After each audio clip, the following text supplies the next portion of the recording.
Greyhound Derby winners. They'll be leading in Hewick perhaps on Friday. Late as always. You're very welcome indeed, gentlemen. But we are now live, and we are going to start with a riddle with Jane. What can I say? I have too much spare time on my hands. You'd think the week before Cheltenham I'd have more to do than making riddles. But if you listen carefully, you might get €150 of a voucher for this Reeve Gauche, which I have on good authority is well worth winning. So, have you ever felt unappreciated? Well, that's the story of my life. Despite accumulating over €1 million in prize money and winning multiple grade ones, nobody seems to love me. What more must I achieve? I was guilty of trying too hard in my youth, but I have mellowed with age. I'm drop dead gorgeous, with speed to burn, yet I remain forgettable. In many ways, I'm the dream horse that nobody dreams of, and I think I know why. I've lived in a giant's shadow for most of my career, but I'm days away from getting revenge for all those days of her stealing my thunder. Just to be clear, I don't seek celebrity. I just want the credit I deserve, because I am literally amazing. A lot of that riddle actually sounded like me. Tony, what about yourself? Do you subscribe to that? I think there's a few things that are good for you. I think it's Paul Nichols. You got it? All I know is you. And so it starts.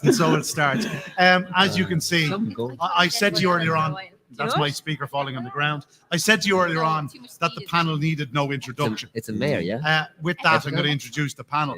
On the far side, you see Luke McMahon, bookmaker, layer, punter, and, of course, leading owner.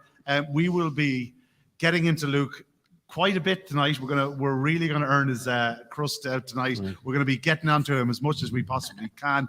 Lisa O'Neill, the lovely Lisa O'Neill, next to him. Obviously one of the faces now of Irish racing due to her allegiance with RT Racing and Racing TV, but she also seems to have a bit of an angle in the Gordon Elliott stable, for she is one of Gordon's right-hand, I was going to say right-hand men, but right-hand people I think is the right term these days. Lisa O'Neill, JJ Slevin. JJ has perhaps the greatest book of rides he's ever had going into Cheltenham, and he sounded pretty confident earlier on. We will get into JJ later on about all his rides over the 4 days. Jane Mangan, perhaps the First Lady of Irish Racing at present, the face of RTE Racing, and of course Racing TV. She'll be very busy next week, and she'll have no problem telling you she'll be very busy next week. If you know riddles next week, people. And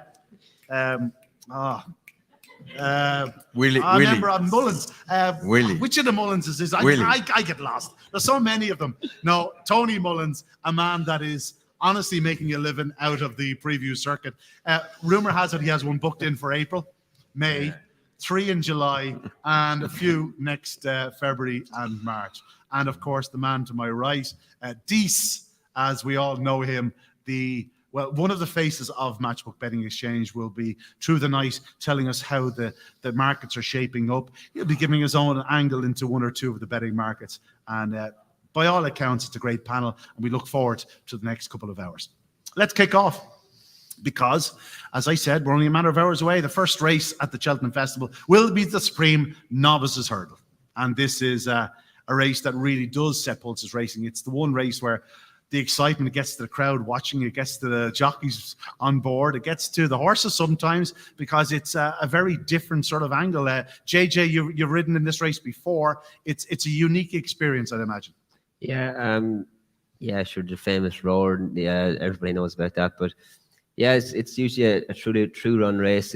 Ruby was dangerous in front of it a few times, but yeah, hopefully it'll be a good honest run race this year. And yeah, as you say, the atmosphere in the weigh room before you go out, it's different to most meetings. It'd be quieter, and lads are more in the zone, and there's less joking and messing. The lads they go into their own bubble.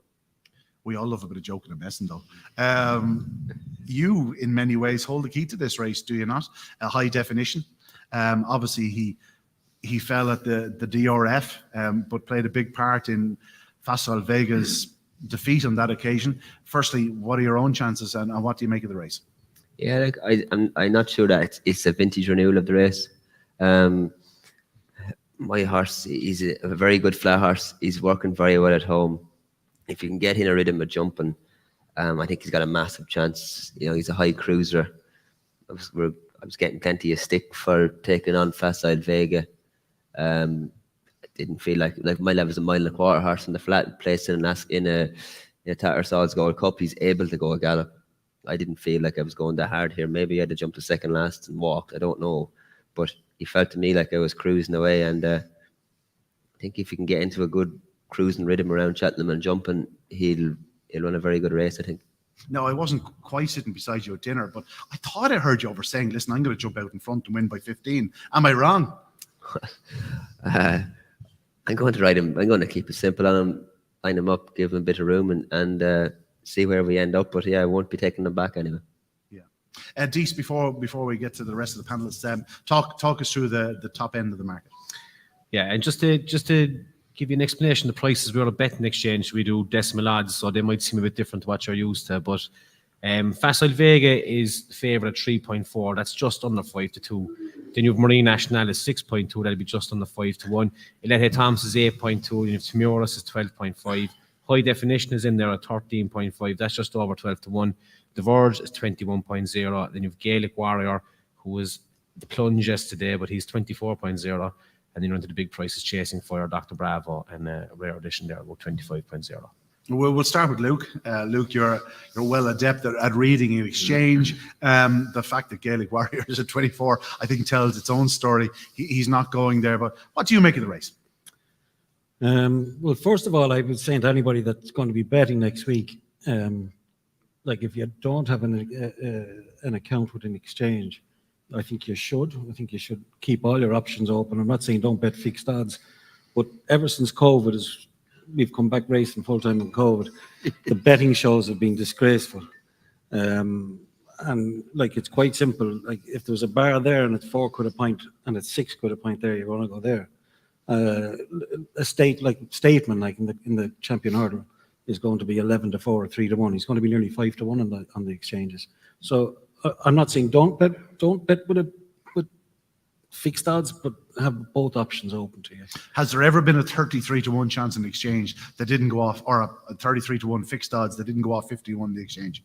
Never, no. I mean, it's the bookmakers now are like, especially on the course, they're like it's robotic. Like they stand up. If it's 4-1 on Betfair, they go 3, and if it's 5-1 on Betfair, they go 4, and likewise if it's 25-1 on Betfair, they go 16. So that's the way the market isn't.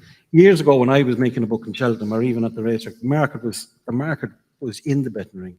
Now it's not. Like how many times you can fella go to races and some horses back from 10-1 to 4-1, and somebody say, "Who backed that?" No one. Just went on the machine. That's all they keep saying. It keeps going on the machine. But I just say to people, have the option. You can back, especially if you want to back outsiders. Like you can back them to be placed. You know, you don't have to go. If you're backing a horse each way with a bookie, like you're going in, say if it's 20 quid each way, it costs you 40. On the exchanges, you could have maybe a tenner win in 30 place. You know, so that's all I'd say. You know, is punters to keep their options open. As regards the race, I'd be dead against Facile Vega. I know Willie said went too quick. To me, the second last in Leopardstown was gone, was bypassed. By the time Paul got to the second last, he was 1,000-1. Like I'd say from the time Danny hit the third last, he's just sitting, waiting to go by him. I think there's something wrong with the horse. I know that they've had him checked and they can't find anything, but I don't know, is his mind blown, or he does hit the ground a bit hard, so maybe easier ground will suit him. I just couldn't have him. If and it's the biggest word in English language, but I just couldn't have him.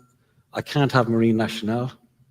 I don't think the Fairy House Farm is good enough. Irish Point runs tomorrow. Astro Diamond. To me, it reads about rating of about 142 or 143, and I don't think that's good enough to win a Supreme. I think Gillard Thomas isn't getting enough credit for the race the last day. They keep talking about Facile going too quick and High Definition. He didn't fall, by the way. He got rid of Johnny, but you know, it'd have been fantastic if High Definition had stayed in the race. We'd have known. But he's a Galileo, and they're not natural jumpers. He pitched at a couple before actually he nodded. I think it was the first or the second he pitched in a bit of it, but he's a big runner. It's not a race for me. I'm going to have a bet in it, but if I was, I'd be looking at Eli Tom's high definition and maybe even Gordon's horse, Dr. Dino. Dr. Bravo. I think he's a little bit under the radar. It was great running in the Red Mills for a novice. Is there anyone here going to be tipping up Facile Vega? Jane? Yeah, I don't think he becomes a bad horse on the back of one run. And I saw him as nearly too close in person in the ring. I had to pull the cameraman back. I said, this horse could explode and you don't want to be behind these two hind legs. He had lost the plot in the ring, which he was at risk of doing at Christmas. And as a bumper horse, you always felt like he was, when you bring something to the boil, he was simmering and the top was just, about to flip. But Patrick always dropped him in and got him to relax. And I'd imagine being the first race on day one, all of those factors combined, that he'd be up late, saddled down in the box in the stable yard, and he'd be brought up like John Bon was last year, one lap and out. I think they'll drop him in, JJ and a couple more. There'll be plenty of pace on this race. Ruby always says the first race at Cheltenham, everybody probably goes a little bit too fast because they're looking forward to it so much, and the revs are up. And I think he can cruise at a really high pace. Look, I know I take on board what Luke said, but he was lame post-race after Leopardstown. There obviously was an issue with him. Even his jumping was only adequate. So I don't think he becomes a bad horse in the back of one run. Is he value? No. I think the ground will suit him. The ground is detrimental to the chances of Marine Nationale. It looks like the rain has come now, and I know I get the Royal Bond form probably isn't as strong as some, but he is a speed horse and he's bred to be a 1.25 mile horse. So I'm with the favourite here, and I get the criticism, but he is a machine. We've seen evidence of that, and he doesn't become a bad horse on the back of one run. Dees, just after the Dublin Racing Festival run, am I right in saying he touched 5-1? He went close to it, yeah. He was, I think he went, he was definitely 4-1-ish. He's never gone too much above that. I think it was about 5.2, 5.4, which is just over 4-1. I agree with Jane, and I agree with JJ as well. I don't think this is the best running of the Supreme. I think the Ballymore is a much better novice hurdle. And I also think that Facile Vega, if Facile Vega was gone at the game, he would probably be twice the price he is. I think they'd be laying him already. I think the ground gives him a great chance. It'll slow him all down. He was gone come around the bend at Leopardstown, but he wasn't ridden out. As soon as his chance is gone, he was just left come home. I think the fact that the rain has come gives him. With 3 or 4 horses to come by him at that stage anyway. Yeah, they have. And he beat Lyrath by, I think it was 20 lengths in the race before that. There's a big swing there. I think the distance Lyrath won the last time flatters him. I think he beat in the pocket who needs further, and can't think of the name of the other horse there now. But it's not a vintage Supreme. Now there's a bit of pocket talk here as well. I've been tipping away at Facile Vega all year, so I'm hoping he runs well. But I think the ground brings him back into it. He run in absolutely unraceable ground last year. The heavier the better. It's not a race I'll be getting too involved in now anymore because I'm well involved already. But I think he'll turn the form around. I don't see too much in there that will trouble him. If he's right. I want to get to Lisa in a moment and Tony in a moment, but just before, Luke, is there a price where he becomes value? You mean what is value? Yeah. Value, everybody says he was a great price. At a point where you take a chance that he is the horse that he looked like he was prior to the Dublin Racing Festival. No, to me, I'm not backing him. I think there'll be an avalanche of money for him, to be honest with you. Because at the end of the day, it's Willie Mullins, it's Cheltenham, it's the first race. He's won it so many times. I think he'll go through the floor. Okay. I think bookmakers won't be able to make the second favourite. I think he'll drift like. What price would you start laying him? What price would I start laying him? Well, now? Cheltenham is 4 days, and I tell you, the first day is like oxygen. If you start off bad, Jesus, I'll be getting the care job myself when I come back on the Friday, I certainly wouldn't back him. And I tell you one thing: if I did lay him, I would consider laying him for a place because he's the type of horse that he could win first or nowhere, or he could blow. Okay. Lisa, obviously, Dr. Bravo is Gordon's representative, but give us your thoughts on Doctor and the race itself. Yeah, he ran a massive race in the Red Mills trial against Phil Dorr, and he made a mistake at, I think it was the second last, and maybe just stunted his momentum a bit. But I thought that was a massive run. He obviously comes into this with a little bit less experience than some of the rest of them, but he's definitely a bit of an underdog at the price he is. I think he's worth an each way chance. He's a beautiful looking horse. He's only going to develop and grow as the year goes on and into next year as well. He's going to be a lovely prospect going forward. But I thought with the race that he ran in Gordon, why not take a try at this? Gordon didn't have anything really else lined up for it at this stage, but I think he definitely has an each way chance, and at that price I wouldn't be putting anyone off him. I don't like the favourite either, I have to agree. Facile Vega, I watched him like Jane did when he left the parade ring in Leopardstown. He was on his toes, he was fizzy.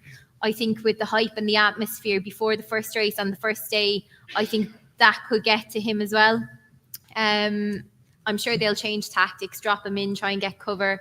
I'm just not sure about him, to be perfectly honest. I know I agree with Jane, you can't rule him out after one run, but some people nitpicked his form, then his bumper form, champion bumper form. When you go on American Mike, he hasn't really fulfilled his potential this year so far. Maybe he will in the future, I'm not too sure, but maybe he can pick holes in that as well. But he was well named. Like his victories were pretty facile in that first season.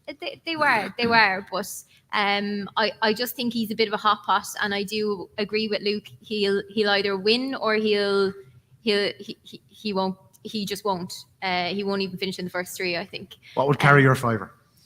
I think Elete Tomp is a bit overpriced, to be honest. Yeah, we've got a couple next to Elete Tomp. Speaking of hotheads, Tony, what's your view on the opener? Well, I stupidly said a month ago that I thought Facile Vega was the best horse I've ever seen. What a mistake.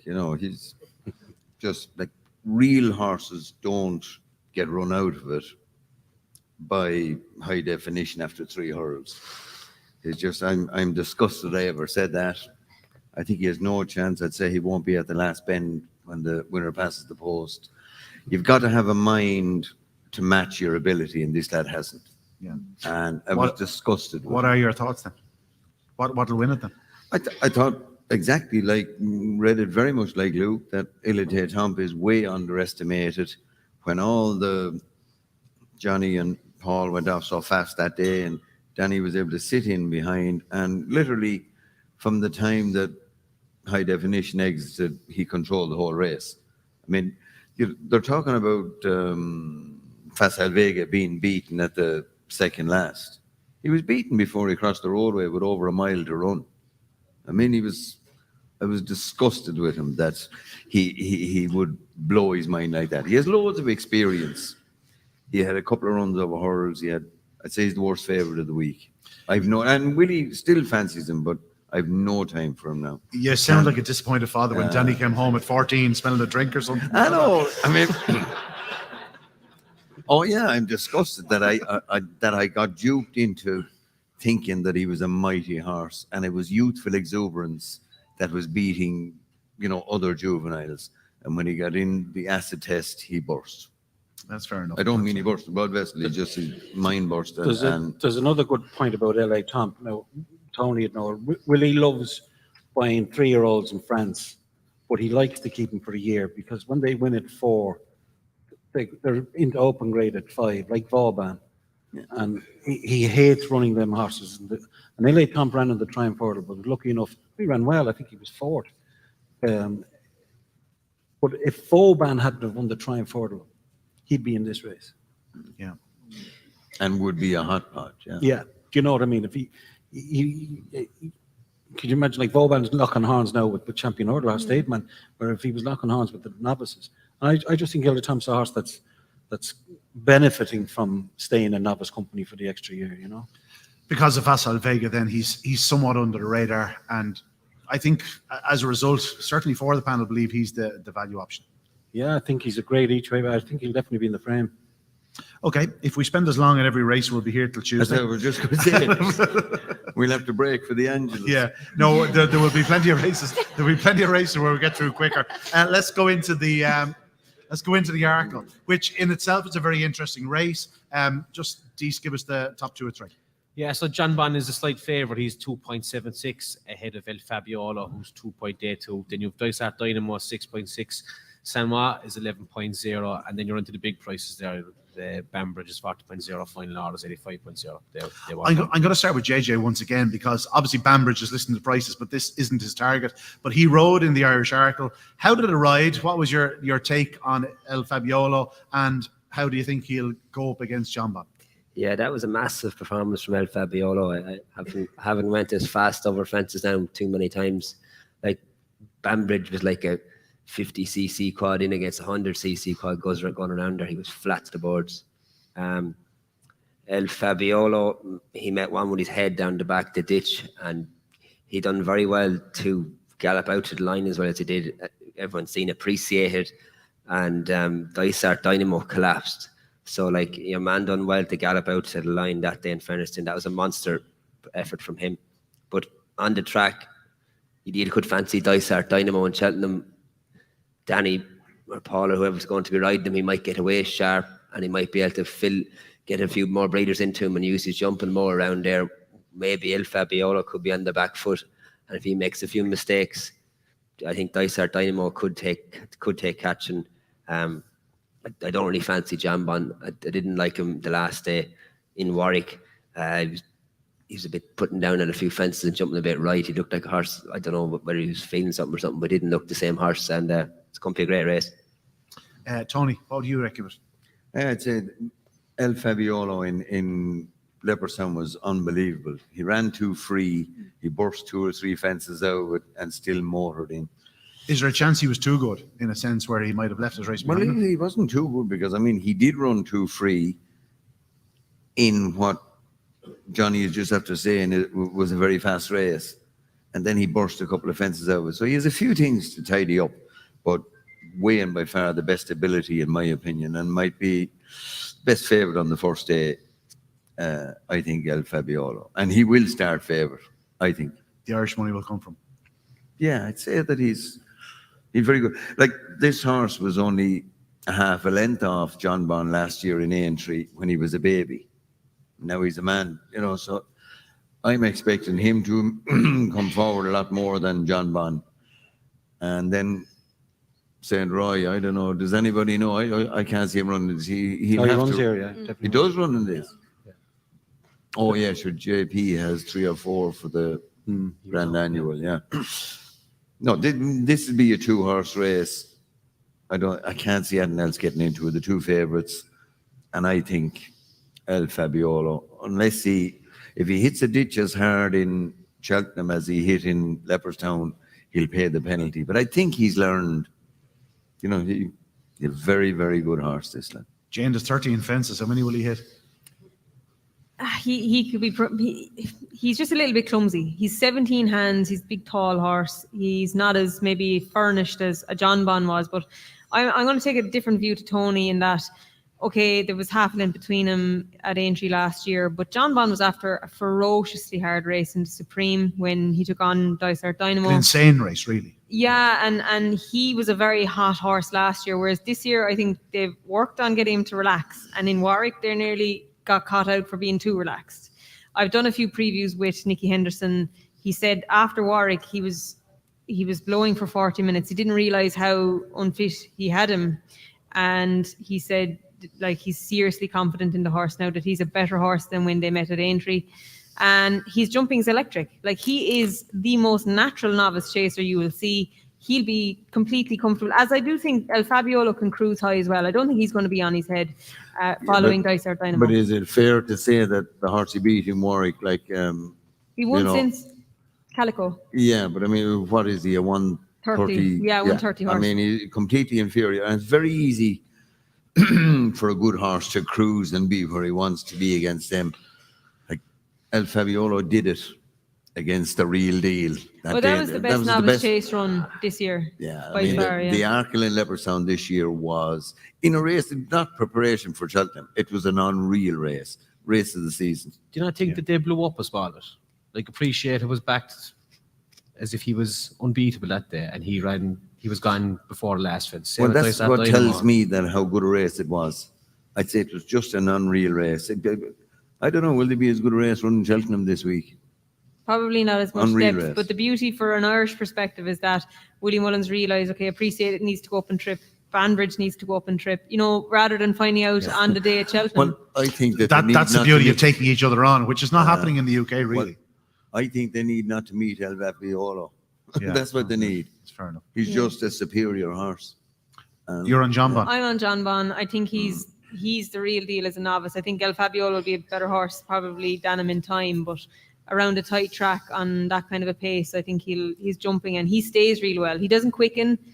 He's a full brother to Duvan, but he's a completely different horse. And I think this will be his day. Lisa, Hollow Games are still in the decks. Will he run? I think so. I'm not 100% sure, but I think that's his aim. We'll see how he gets on. I think Jane's making riddles. She could be talking in riddles as well there. Oh, it's very be a long night. I agree with Tony. I'm with El Fabiolo in this, to be perfectly honest. I agree. It was an awesome race in Leopardstown. They went a serious gallop. I think you have to take on board how keen El Fabiolo was in the first half of the race. Like, he was so keen. I think you have to mark up his performance. He hit a few fences in Leopardstown. You can't really hit fences in Leopardstown and get away with it too easily. You can hit fences in Cheltenham and get away with it a bit easier. Tiger Roll did. Yeah. So I'm definitely all over El Fabiolo, to be perfectly honest. John Bon, he's good. He jumps really well. I take that on board. He's obviously got a great level of ability as well. I just can't take against the English form. I think the Irish form is a lot stronger in this. I totally agree. Appreciate it. He's a 9-year-old. He wants to step up and trip. Banbridge, he flew home. Maybe the horses were stopping in front of him, but he wants to step up and trip as well. But I just thought it was an awesome race, and I can't get away from El Fabiolo. Yeah. Luke, we spoke about the exchanges, like this 2.84 and 2.84 to lay there. Is there an argument to lay both and hope for results to whatever, 2 to 5 or whatever it is? I'd say if you have to get a result, there's going to have to be some sort of a carnage where one is going to end up in the deck. Can't see it. Like, fellas are trying to make a case St. Roy is going to be ridden, if it falls his way, if they go too quick and all that sort of stuff. Dysart Dynamo will go and the boys will follow him. And I think if Fabiolo jumps well, he'll definitely beat the other horses. We're talking a race probably only 4, 5, maybe 6 runners. Probably, yeah. And I would have thought a small field might even suit him a bit better, So El Fabiola is all the way. Yeah, but don't knock it for being a 5 or 6 horse race. Like this This could be the race of the whole festival. 2 Mile Chase is just they throw up that sort of race, don't they? The sort of the buckle, the head to head. Dysart Dynamo, nothing's going to lead him over the second or second fence, I assume. Efren Fizz is in this. She'll actually take him on, but I don't think she'd be good enough to lie up with him over the first. I think you might be right there. Right, we'll move on. Of course, the feature race on the Tuesday is the Champion Hurdle. There is a large shadow looming over this. Constitution Hill is 1 to 3 with the fixed firms, Luke, but he's 1.45. I suppose that extols the virtues of exchange betting. Will you be getting stuck in a 1.45 or maybe the 5.7 Statesman? Listen, he looks like the best horse we've ever seen. This is like, he hasn't taken on Stateman. Stateman's been a great friend to me now, and I must say now, Jesus, it's like part of the family. I'm going to have something small in Stateman at 5.6 or 7. I'm just going to take a chance. Hopefully, that's what they call it. Just in case he gets over the line, you can say I backed him. Listen, he's a tough horse. He's a good horse, a real good horse, and I've no doubt if your man didn't run, he'd be all in like. But he faces a tough task. But at those odds, I nearly prefer to back him at 5.7 than lay the favourite at 145, 49, like, that sort of way. Because I can't see Vauban or Piper or Epitante in going to run, Honeysuckle in going to run, Zane here 1,000 to 1. Like, I don't know. I just think 9 to 2 isn't bad odds. I wouldn't be telling you to get stuck in, but I'm going to have a stab. It's funny. This is very much an exchange race, though. Like, it's a race where people will try and find the various angles. Well, he's going to be 11 to 4 or 3 to 1 fixed odds. Yeah. Because they won't want to lay him each way. They're going to price him so that people can't back him each way. But he's going to be 9 to 2 on the exchanges. Now, he'll probably be 1 to 3 to be placed, or maybe even 1 to 4 to be placed. I'm just going to take a chance. I'm just going to take a chance. Never be afraid of one horse, and you're getting a bit of odds. Yeah, no, and never be afraid of one horse. That's certainly the case. Dees, just from a punting angle, is there an angle that the punters can sort of aim at here? Oh, I'd agree that if you're going to have a bet, like if you're going to have a small bet, back State Man, take a bit of value. Like it could happen. The other thing maybe, like I like to move it to place in the top three. Other than that, like I think Constitution Hill probably wins by a mile. What offerings do we have? We have it without market. Do we have it without the we'll top have it two without market as well, but like State Man is going to be 1.3 in that. He'll be long odds on in that as well. So it's not. It probably won't be the biggest betting race of the week. But would he be 1.3 if Constitution Hill wasn't in it? I don't think so. Would he? No. Surely he'd be closer to. He'd be odds to State Man who win it every other Constitution Hill. Well, would he'd be 4 to 6 rather than 1 to 3? Would he not? He's 4 to 6 without the favourite, I think. Is he? Yeah. We'll see. Lisa, any take on this, or is it just Constitution Hill all the way? I think it's pretty straightforward. Yeah, it's Constitution Hill.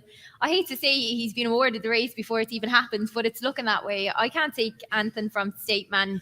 He's done everything right this season. He's improved and stepped forward. He's done everything that's asked of him. But I think Constitution Hill, he looks like the real deal. Yeah. The UK need him, don't they? Yeah. Yeah, definitely. Yeah. It's good for them to have something. JJ, if you were given a free ride here, would it be Constitution Hill, or is that a stupid question? I'm here to ask stupid questions, by the way. Yeah, no, for sure. Like potentially, he's the best champion hurler we've seen since Isterac. Phenomenal record, speaks for itself. I think I like to move it at 16-1. Could be a good bet to get in the first three. There's a chance he could. One of Willie's Vauban might underperform, and I like to move it my sneak into the first three. Simple as that. Jane. Yeah, I'd be inclined to agree with JJ as regards maybe if you were doing a trifecta that he'd be the third. I think State Man's the solid second best, but just before you say, if you're looking for the trifecta horse, as we say, are you looking for a horse that is ridden to finish third, or he's are you actually going to be ridden prominent? Yeah, but, would that not stand against him in a race where Constitution Hill and State Man are burning? Yeah. Well, class is class, and he'll either sustain it or he won't. And he has a good level of form. He beat Nappersill last time. He's a great wood winner, and there seems to be a lot of confidence from him. I did a preview with Nico Vonville and Nicky Henderson the other day, and I said to Nico, will you just bounce out and make the running and say, catch me if you can? And he said, no, I'm not going to. We'll decide on the day. We'll decide on the day. Yes. And then I was like, Nicky, what are you going to do here? And he's like, we'll keep it simple. I said, grand. So Constitution Hill, I think he'll be the first horse since 1971 to win the Supreme and Champion Hurdle in consecutive years. It hasn't been done since Bula 52 years ago. Wow. But he, after just 5 runs, has garnered a reputation of being a bit of a Batman, and he looks every bit as good as the reputation suggests. And would I be right in saying that the Ballymore has provided, well, I'm not going to say countless winners in consecutive years, but in there's certainly a few. The champion, yeah. Look, a lot of horses actually get beaten in the novice race and then maybe win the champion, and then obviously Supreme winners go to the Arkle. So there's ways you can break it up, but it's still 52 years, and it's still something that takes doing. Tony, is it too soon to crown him the greatest ever? I think it seems a bit premature for me. Like I grew up in the era of Isterac. I remember being there for second and third champion hurdles and thinking, I'm never going to see better than this. This horse has won a Supreme, and he's beaten all comers, no question about it. But is it too soon to proclaim him as the greatest ever before he wins his first champion hurdle? Well, I'll be slow to do it again after Facile Vega anyway. But no, this horse looks superior. It's not a betting race. He looks superior and he should win on the bridle. I was impressed with State Man in Leopardstown. I thought he came forward from his previous run, and he's a good, solid horse that's going to keep your man honest. But Constitution Hill looks superior. Everything he's done right through his career has been at his ease. Nothing has even, when you want binoculars to see John Bon behind him last year in the Supreme. That's not just beating another horse. It's beating a horse that's favoured for the previous race. He's very serious horse, and as they say, England need him, but by God, they haven't. Yeah. This is the real one. Yeah, Nicky he certainly hasn't been shy about sort of throwing, superlatives at him, and by all accounts, it looks justified. Yeah. He's Constitution had Hill. CU then, and he's had 8 champion hurdle winners.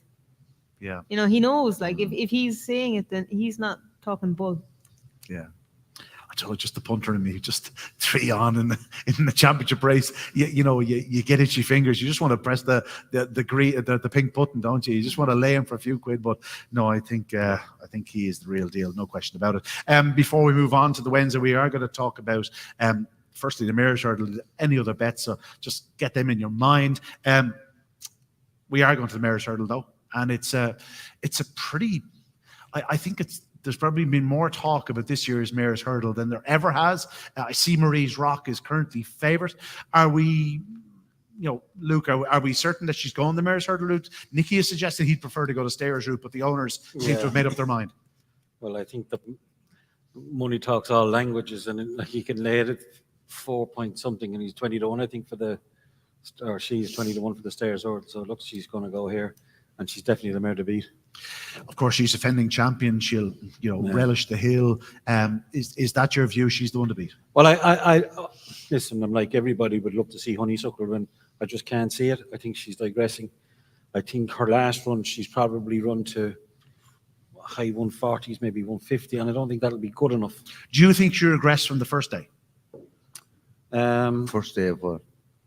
Her first defeat this year. From the hat behind Tia Hooper. Yeah. Listen, I thought she was very disappointing. She was never really going, and she didn't have that kick between the third last and the second last when she used to destroy fields. And the last day, I know she was second, but in another 100 yards, she might have been fourth. I don't know. Just can't see it happening. So you're on Marie's Rock. I don't think I'll have a bet in the race now because I don't think Epitante's out of it. I definitely don't think Brandy Love. She was very, very heavy and punches down. It was around a tight track on the inside. She's dinger going left-handed. And Love Envoy is a very good mare, and Echoes and Rain, they'll ride for a bit of luck as well. I think it's a right race now, but I just couldn't have Honeysuckle. You didn't mention Queensbrook. I'm sure Lisa will.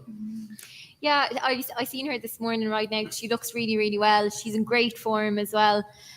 She's progressed with every run that she's had. She's needed to as well. She was a little bit disappointing for me in Leopardstown when she was behind one of Willie's. I can't remember. She wears it well, I think. Yeah. But she was very good at Punchestown when she finished in front of Brandy Love. I'm hoping she can run to the level that she ran at last year, but I think this is a better race again. I'm hoping she can do herself justice. I think she will. I don't think she'll have any problem with the ground if the rain falls over there that they're expecting. And I can't get away from Maria's Rock, though. I'm glad she's going here and not the Stayers. She can be keen. She's been quite keen in some of her early days. And I thought trying 3 mile for the first time at Cheltenham Festival was a big ask. But she really sets the standard here. My heart goes to Honeysuckle. I think it'd raise the roof if she won, and I think it'd be deserving as well. It'd be great to see her maybe go out, triumphantly at the Cheltenham Festival. But I think 2.5 mile on soft ground maybe just isn't her ideal conditions. But yeah, Epitant as well. It's a wide open contest, but I do like the favourite, and I'm hoping Queensbrook will hopefully put it up to her again this year. You sound hopeful. Hopeful rather than confident, but hopeful. Yeah. If it wasn't for her, like, what would be your vote? My heart goes for Honeysuckle, I think. I just think she'd raise the roof, really, if she did win. But I agree with Luke. I do think she hasn't been at her best, and I'm not sure if we're going to see her at her best as what we've seen before. But look, she was the winning machine for a few years, and it was great to have her, and I'm hoping she can do it again. But I'm more hopeful than confident with her as well. I'd go for the favourite, to be perfectly honest, in this race, if it was a betting. Okay. JJ? Yeah, I thought Honeysuckle ran a great race the last day. She galloped the whole way to the line. She might have lost a little bit of zip that can take her into the race. State Man has more gears than her nowadays. But 2.5 mile in against mares, I thought that was a very good run the last day. And if I had a choice to ride at, I'd pick Honeysuckle. Jane? I think this race is as good a race as any of the champion hurdles that Honeysuckle won in her prime. And for that reason, I don't think she's what she was. She carried the country during a time when there was no other sport in town, couldn't go racing, and racing owes her an awful lot, especially in this country, because of course it raised the profile of Rachel as well. But I don't think she's going to have the fairy tale ending, and I think it's now Epiton's time to get the recognition that she deserves. Brandy Love's a very good filly. She beat Love Envoy when they met. I think Love Envoy loved the rain that's fallen, and she's probably an each way bet for Jonathan Burke and Harry Fry. Marie's Rock is a very good mare, but I just wonder, does she have the class of her stable companion? And the fact that they were considering the Stairs for a very long time, I know they forgot to even enter Epitante in this race, which says a bit in itself. But I do think Epitante is the classiest mare in here at the moment. I think she's holding her form well. 2.5 on soft ground is probably actually her optimum conditions. Have we all filled in our riddle and our raffle? Have we all filled in? It hasn't been collected yet. Okay, we'll say nothing. Right, moving on to Tony. Tony, the mare's hurdle. Well, it is funny here that the last race you can't bet because the favourite is 3-1 on. Now this race, I think you can't bet because there's 5 horses with a serious chance. Like, this is a serious race. 2 forward. There's no shock result here, in a sense where anything wins it, yeah, and you no go and you could make result, claims but for only that. a 5 can win. Yeah. So I mean, you have the 2 former champion hurl winners, the Mayor's hurl winner last year in Marriage Rock. Queensbrook was second. I'm sure Willie will have about 18 in as well. Brandy Love. He got Joey Downey to buy him, so obviously he must think. So it's massively competitive race, and I think we'll have better bets. Love to see Honeysuckle winning. As Jane rightly said, this mare done so much for racing. For Rachel Blackmore as a woman rider, and or I don't know what Ina Burke could think of that, but anyway, lady rider, whatever. But I'd love to see her win for that reason, but I'm not having a bet. Funny, the last race because there's the horse odds on. This race because there's so many horses with a chance. But don't worry, I'll have a couple for you later. Good man. Before we finish on Tuesday, any other bets? We're first going to talk to JJ because JJ, you have a ride in the Ultima, and not just a ride, but one that the Shrudies are fancying. Fast or slow? Yeah, Fast or Slow. He's been a hard horse to place. He won a 3-year-old chase in France, which means, and he's only run over fences, which means he's virtually a novice. He's very hard to place. Martin had to run him in the John Durkin, and then he had to come back to 2 miles to run him in the Dublin Chase. So he's been fairly put in his place in those 2 races. He's been given a handicap mark of 150, which I think he ended up being rated 147 over hurdles. So he's not really in hand on that. How did he get a rating of 150 when he was a good hurdler and he's only 147? Yeah, well, look at this. I suppose running in those grade 1s, they just rate him off how far he was behind the horses in front of them, and they were highly rated horses. So has he got in hand? Anything we'll find out on Tuesday. 3 mile hopefully will suit him, and sure, hopefully he has a chance. Martin has a good record of doing well with horses like him. Confident? It's just hard to be confident in a 3 mile handicap chase in Cheltenham. You need a lot of luck. You need the ball to hop your way. So I heard Kevin Blake during the week sort of saying how the 4 handicap chases last year, the English horses or British horses had 18 of the 20 top 5 finishers. So you maybe they are just a touch easier handicapped over fences than they are over hurdles. Yeah, for sure. All the Irish horses going over have been given £4 or £5 on their Irish marks, and in those competitive handicaps, that can be enough to halt some of them. Okay. Any other bets, Luke, on the first day? I think Fast or Slow is a solid chance. Martin's a great record at Cheltenham. He's a great trainer, full stop. Knows his horses inside out. I think Biker is an outstanding chance in the Boodles, the 4-year-old handicap. I think the race he won in Nace, rake of winners are after coming out. I'd say there must be 7 or 8 winners are after coming out of it since. Charles just doesn't bring them over there for the fresh air, and Jesus, he'll be thereabouts anyway. The Irish just win the Boodles, do they? Do they win the Boodles? I think they normally do, don't they? There's quite a, Yeah. quite a good horse there.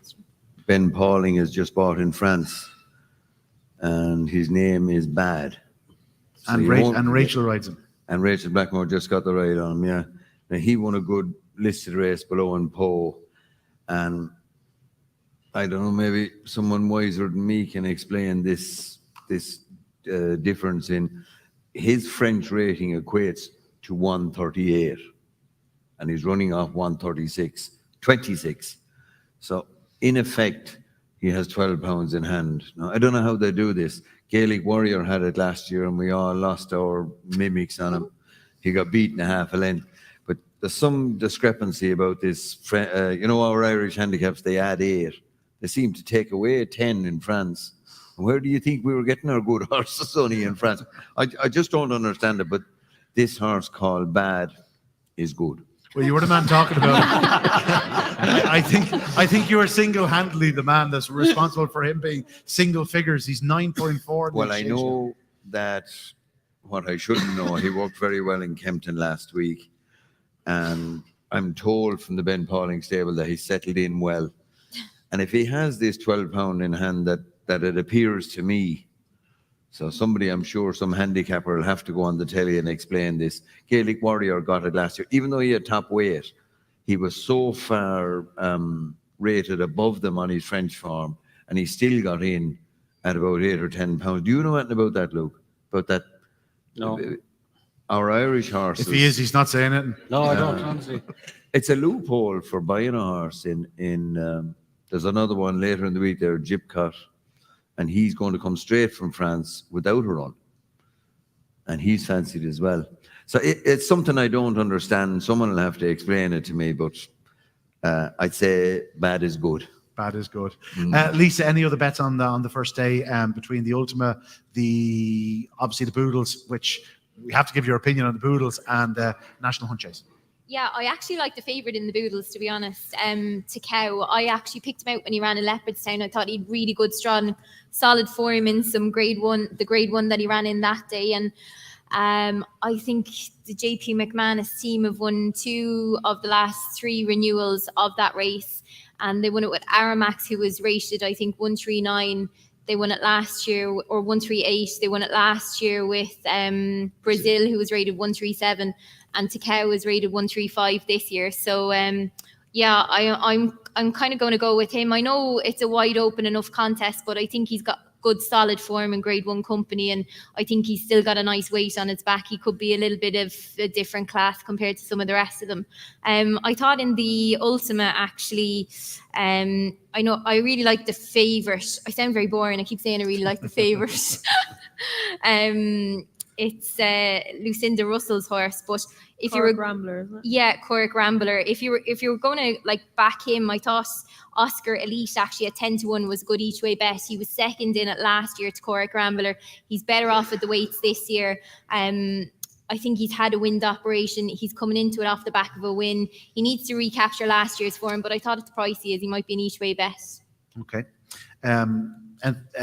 Jane? Sure, we haven't mentioned the banker the first day, and that's Guyer de Micheál in the National Hunt Chase. Statler ramped around there last year with Patrick, and this guy is third in Irish National, third in last year's Brown Advisory. We know he'll stay. He's already beaten Churchstone Warrior on the Leopardstown form. I think he's the banker of the first day, and I think that National Hunt Chase needs to be a handicap in the future. If it gets pretty soft, and I mean not just soft, but pretty soft, are you a little bit concerned about the hill? Like he didn't find an awful lot in the end of the Irish National, but obviously it's an Irish National, so.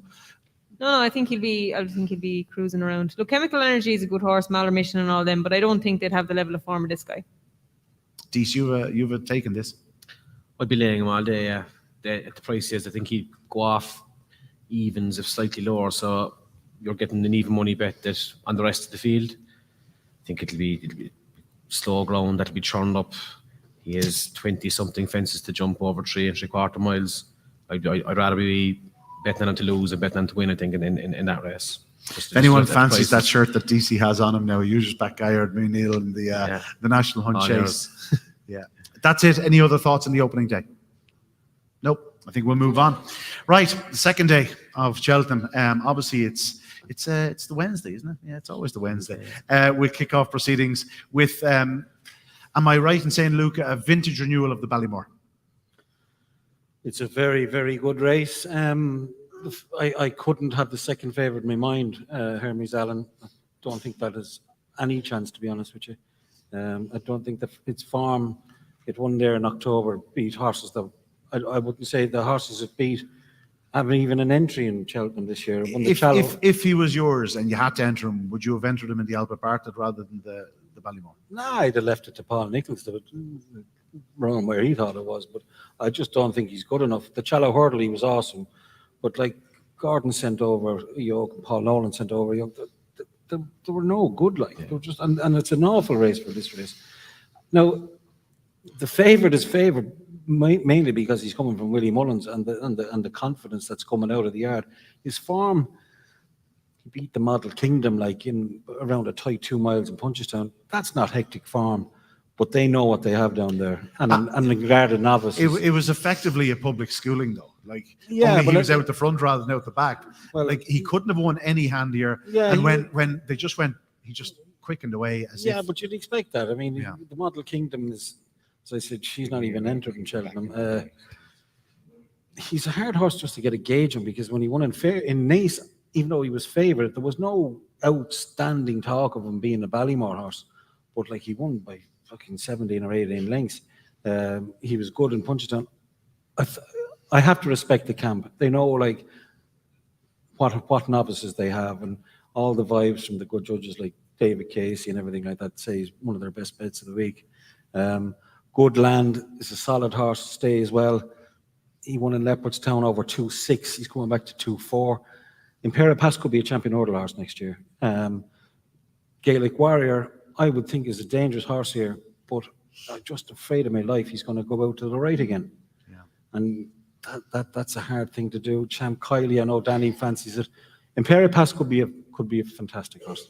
He's the key to the race. He's the could be anything horse in the race. Yeah, I put it this way: if it was laying now, I'd be sticking in Hermes Allen with him. Yeah, but, Tony, you're on record as giving Champ Kiley a big chance for Danny. Yeah, well, I thought that the Naas run, I don't know how strong a race it was, but I felt watching the race that Danny jumped out, controlled the race, and ran right away from them. So I don't know what he beat Grange Care Lorton that are Willie ran him back inexplicably, ran him back quick, and so we don't really know what it was. And Champ Kiley's only fail was maybe when he ran too free in Fairy House in the Royal Bond. So Champ Kiley for me, the talk of Willie's there, this Imperial Pass, he must be after growing wings or something lately, and I don't usually see that in a good yard like Willie's, that a horse suddenly grows wings in the last 6 weeks. So for me, Champ Kiley is the value that I would say he'll jump out in front and it'll take a hell of a one. The one thing about him, when he turns in, faces that hill, he'll hate it. He'll love it. Other horses, they cower down when they see the hill. This Champ Kiley, he's an Okavango horse that just keeps going. He's dead reliable. I'm not sure of the Naas run that is good enough, but I just thought the way Danny could control the race. He's a good horse in a grade 1 to be able to jump out, make it all, and control the race, and then go away. Did he win 8 lengths? I think he won 8 lengths. You think he won? Yeah, he won. He certainly won a few. I think it was 9 actually. Was it 9 or 10? You know what I mean? It takes a good horse, and I just don't believe that Imperial Pass has improved as much. I don't think a horse. Does he need to improve? Because obviously he wasn't tested neither run. He just ran away from them. So maybe it was already there. I remember an old punter telling me one day, he asked me would a horse win, and I said, look, he's bad. And he says, Tony, bad albeit cruel. So look, I don't know. I just don't believe that he could be suddenly, it's only dawned on him that he's improved a furlong. Now, maybe he has. I just think Champ Kiley is value. What is he there? 12? So where is it? What's he there? 10.5. There's someone up the back of him already. Tony, it's you know, Yeah. you know, the oracle talks He's- and people listen. Yeah, no, but I'd say he's solid. And he won't, like most horses, when they make the run, the boys turning in, put on the indicator out past them, and they won't go past this lad. Yeah. Jane, Jane, fight with him. what's your make of the race? I'm firmly with the favourite. I don't think we've seen anything near his limit. I was there when he won his maiden. He seems to have a bomb-proof mentality. He's by a sire that's about stamina, and then he seems to have a blend of speed as well. If you want to approach it from an each-way angle, I was impressed with in the pocket in each of his runs this year. Okay, he won in Wexford, but when he won in Naas, I was there where he beat 3-card Bragg over 2.5 miles. I think 3-card Bragg and the Alba Bartlett is one of my fancies. And deeply superficial after, you know, getting into a battle early with them in the straight. And I think that horse up and trip he's a good horse and he's a double figure odds. So look, Paul Nicholls is brimming with excitement about Hermes Allen, and I just cannot wait to put him back in his box. That's the one we want to talk about. Dees, you have a bit of information on the favourite, Imperial Pass. Yeah, I just think if Tony was on about sprouting wings there. I was doing my notes for this earlier, and he was Imperial Pass was 3.15, which is just over 2-1, and he's 2.88 now in the past 4 hours. So there's been a fair bit of money has gone on just this evening on him. So he must have sprouted wings while you were on the way down the car. Like, He's like Mr. Ed. He's Yeah. talking. He's talking to people. Yeah, well, there's someone talking anyway, but I think now when he has Cham Kiley passed, He'll win. he might, and he might not either. I mean, this is a very good race. Again, What are your chances? What are your thoughts on the Paul Nicholls horse, Hermes Allen? Hermes Allen, motored in the shallow.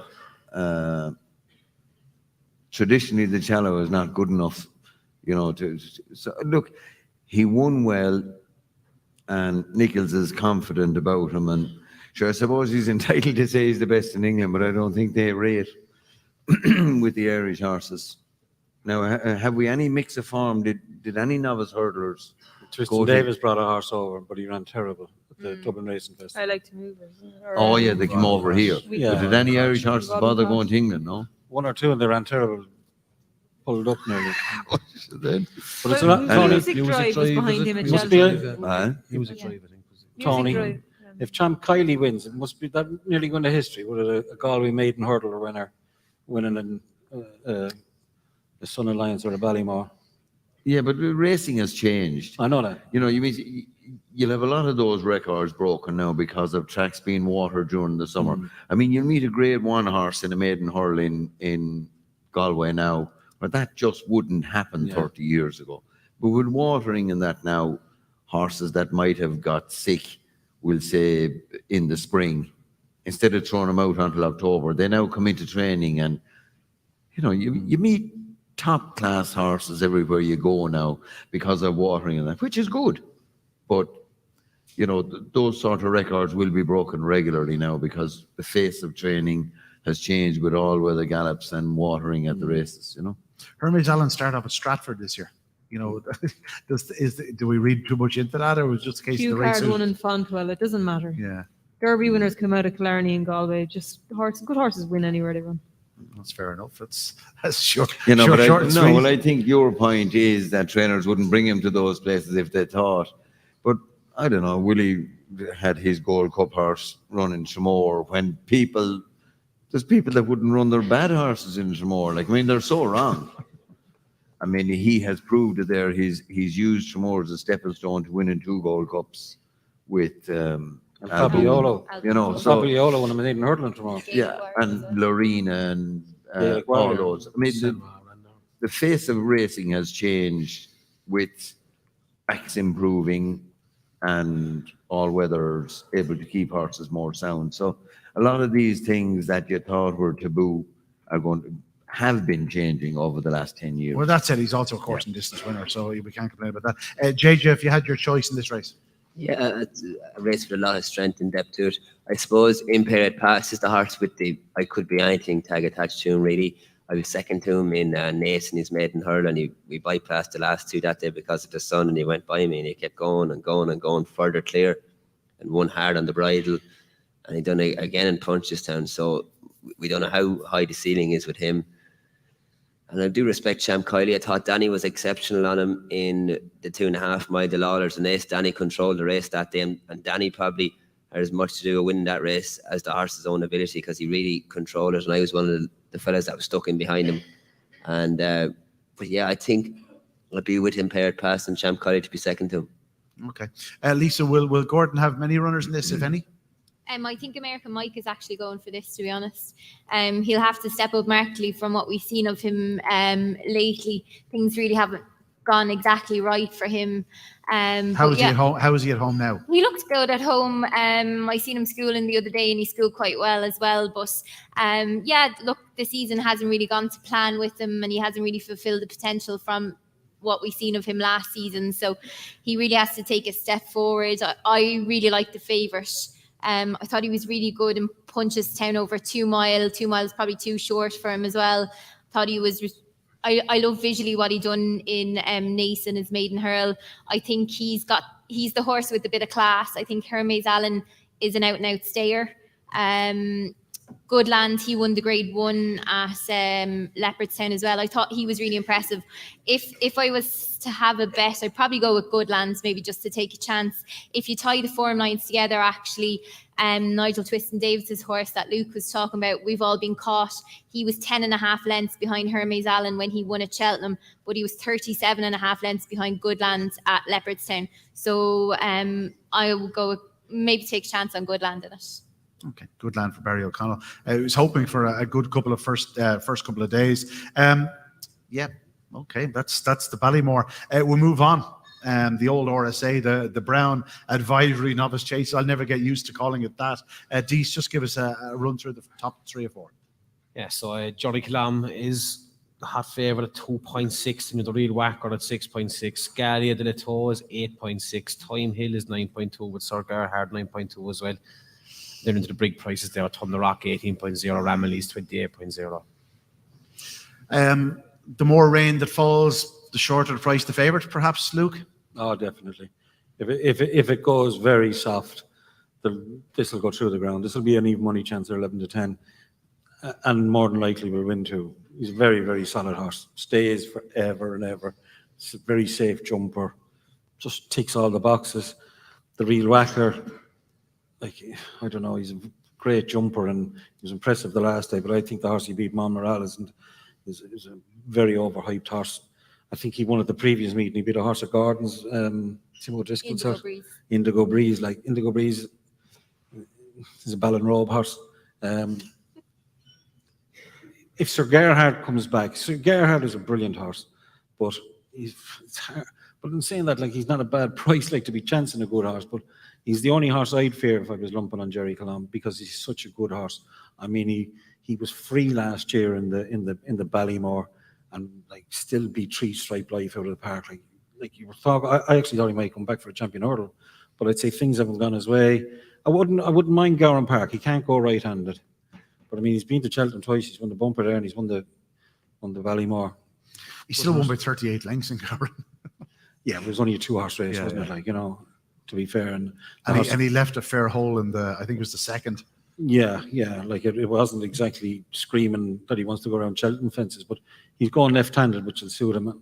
He won a point, didn't he? He did win a point. So he's just dangerous, but his year hasn't gone to plan. But he seems to be largely forgotten. Is that purely because he's only had the one run, and effectively it was just a schooling gallop? Yeah, that's all. But I mean, the horse that we ran against largely debut, there's a hole and a half in him. It was just a school around job. But you couldn't oppose the favourite. You couldn't oppose him. If you were to, it'd be Sir Gerhard. But other than that, it's all about the favourite. Yeah, I mean, when you're going down, and you see Ramillies down there is about number 7. God, he talk about having a hole in him. I mean, he's some hole in him. Lisa, what are your thoughts? Oh, Jerry Colum all the way. I'm a big fan of him. He's a great temperament. He's a great attitude. He's bags of stamina. Looks like he's going to get his ground. I don't think he was too ground dependent anyway. We've seen when he actually went to Sandown, it was safe ground, but it was the driest conditions that he's probably run on. He's run on yielding over here, but I I think he just proved himself that day as well in Sandown. Even when a horse passed him, he stayed on really well. He jumps, his jumping, touch wood, is rock solid. I'm a big fan of him. I think he only does what he has to do, and maybe that's why some people are critical of him, because he's not flashy by any means, but you don't always have to be flashy. You just Not too have to many get it 3 mile done. chasers are flashy as No, such. you just have to get it done, and that's what he does. And I'm a massive fan of him. I'm like Luke, I pick holes in the real whackers form lines. I'm surprised he is the price he is. I think Sir Gerard's the biggest threat, but if he's too keen over 3 mile, that mightn't help him. He's obviously lacks experience as well. I'm all about Jerry Clum. Jerry Clum. Is he seen as one of the stable bankers? Yes, for me, definitely. Yeah. He proved himself, obviously, travelling over to England the last day, that doesn't hinder him either. That could be a hindrance for some horses. They can't handle it. But he's so laid back, great temperament, just an all-rounder, really. JJ, if you had to pick one. Yeah, sure the lads have really said it all. Jerry Colomb looks rock solid. Ideal for this sort of race. It's a very, very tough, hardened race. Jumping was brilliant in Sandown the last day. He even put down a one on the railway fence, which was good to see. You know that he can survive, and just very, very hardened horse. I think he's streets ahead of everything else. Can't have Time Hill. I think he's too careful of a jumper. The Real Whacker just looks like a real staying horse. Probably lacks a little bit of class for this race. So Gerhard is the only one, but he's coming there. He hasn't much experience going there. That's going to stand against him. Jane, anything else apart from Jerry Clum that catches the eye, or are you firmly in the favourites camp? Yeah, I like the Real Whacker. He's rated just £1 inferior to the unbeaten favourite, and you can't pick holes in the favourite because he's getting the job done every time. I think the rain is really enhancing his chances, but course form, if that counts for anything, the Real Whacker's got it. I think Paddy Neville, it would be a great story, and the horse has genuine decent form. I don't think Monmoral is a tree, and he beat him well. Sam Twiston-Davis rides him, and I think it could be a fair duel between the pair of them. I was working for Racing TV the day Sir Gerhard won at Goran. He halved the last with a round to go, and he has no scope. So I couldn't have him. And I think the only reason he's up to this trip is because it'll slow everything down and he won't have to reach for his fences. Willie would love to have got another run into him, but it didn't happen. But I think I'm the Real Whacker's camp here. The Real Whacker. Tony? No, I'd say Jane must be after robbing me notes. Exactly what she said is the way I read it. That Real Whacker, while he hasn't bet anything class, he loves Cheltenham, stays well, jumps brilliant. Now the favourite, he's a good horse and a genuine favourite, but just think Patrick Neville there has just gone to England to start training, and he's doing very well there, certainly doing very well with this lad. And all the favourites can't win, so I'm going with the Real Whacker. I think you need loads of experience to win this race, and that just might give him the edge. He looks a very straightforward horse. Yeah, and like Neville has nominated him a couple of times, and he told me 2 or 3 nights before he won at 50-1. He says, that won't come off the bridle. And I'm thinking to myself, he won't come off the bridle because he won't even get around it, right? And he won and at that stage he was talking about the Gold Cup. And someone's cooled him down. Someone's poured ice down his back and just said, calm down now. Yeah, but I'd say that he's done very well with him. And I think is all his 3 runs this year in Cheltenham. 2 anyway. 2 anyway,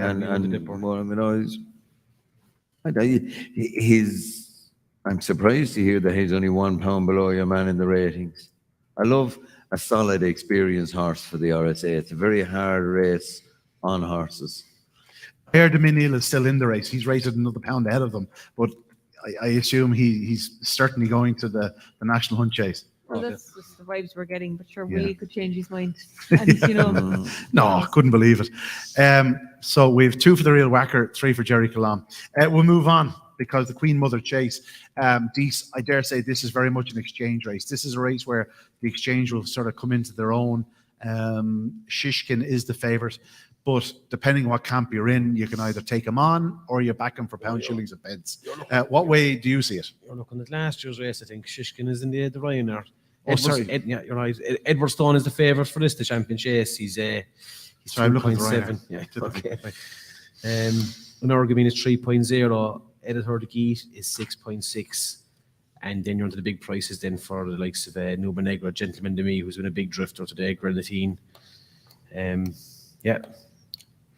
Looking at the 9 entries, only probably one of them coming out. Am I right in saying is Blue Lord is going to the Ryanair?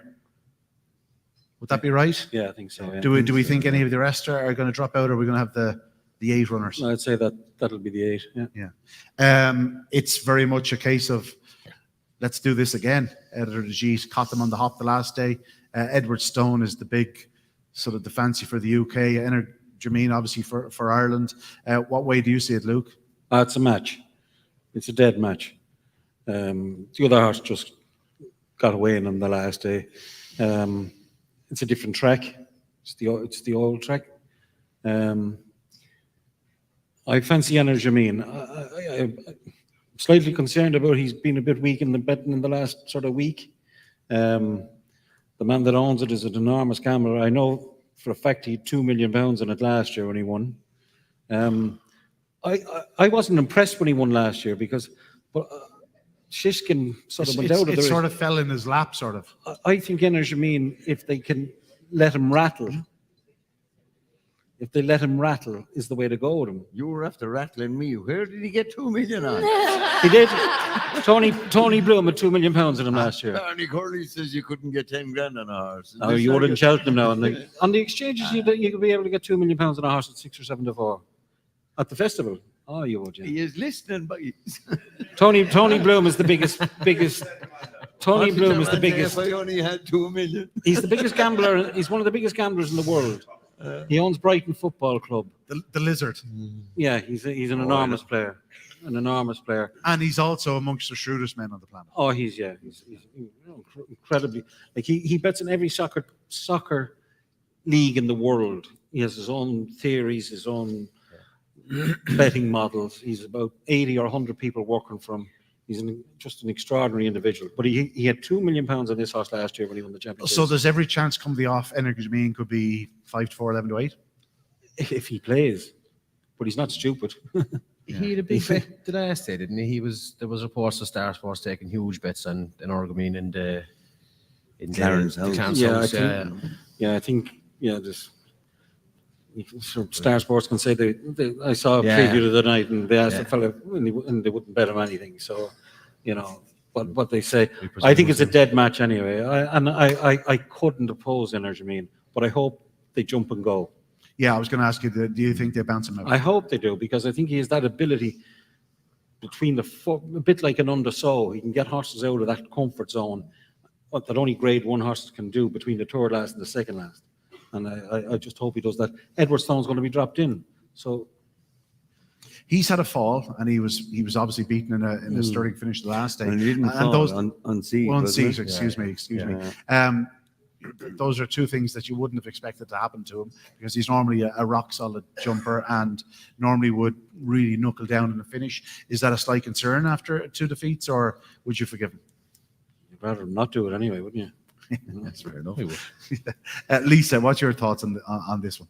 I respect the favourite. I think the favourite's very good. I think maybe he was beaten the last day because he was eyeing up Energumene as his biggest rival, but Editor de Geet at the front end was home and hose. Actually, Edward Stone actually passed him up the home straight at one stage, but the Gary Moore horse battled back. I really like him, to be honest. I know, obviously, Luke thinks Energumene might go forward. Is that right? Do you think he might? Well, I think he will. I think he'll jump out to go, and if Editor goes with him or goes by him, he might let him go. But I think they'll ride him forcefully this time. Yeah, I thought he was a bit leery in the hilly way, maybe, when he was on front the last day. But look, I really like Edward Stone, but I think for a bit of value, I'd go with Gary Moore's horse. I think it'd be fantastic for him to have a Cheltenham Festival winner. I think he's a really nice horse, and you can't take away from anything that he's done so far this year.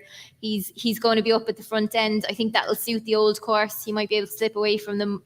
I don't think they'll let him too far away after the last day, though. JJ, it's an intriguing battle at the head of affairs. Lisa has gone for the de Geet, the third in. What about yourself? Yeah, I think Edward Stone. I thought it was a great run. The last, I thought it was a lovely prep for the race. He's generally a very solid horse all year. Usually a very good jumper, bar that blip in Kempton. So a horse on the up. And there's, I didn't know what to make of his last run. They were blaming the white fences. Not usually a very solid jumper, but that weren't himself at all in Cheltenham the last. But I think Edward Stone is on the way up, and you have to respect a horse like that, I think. Jane.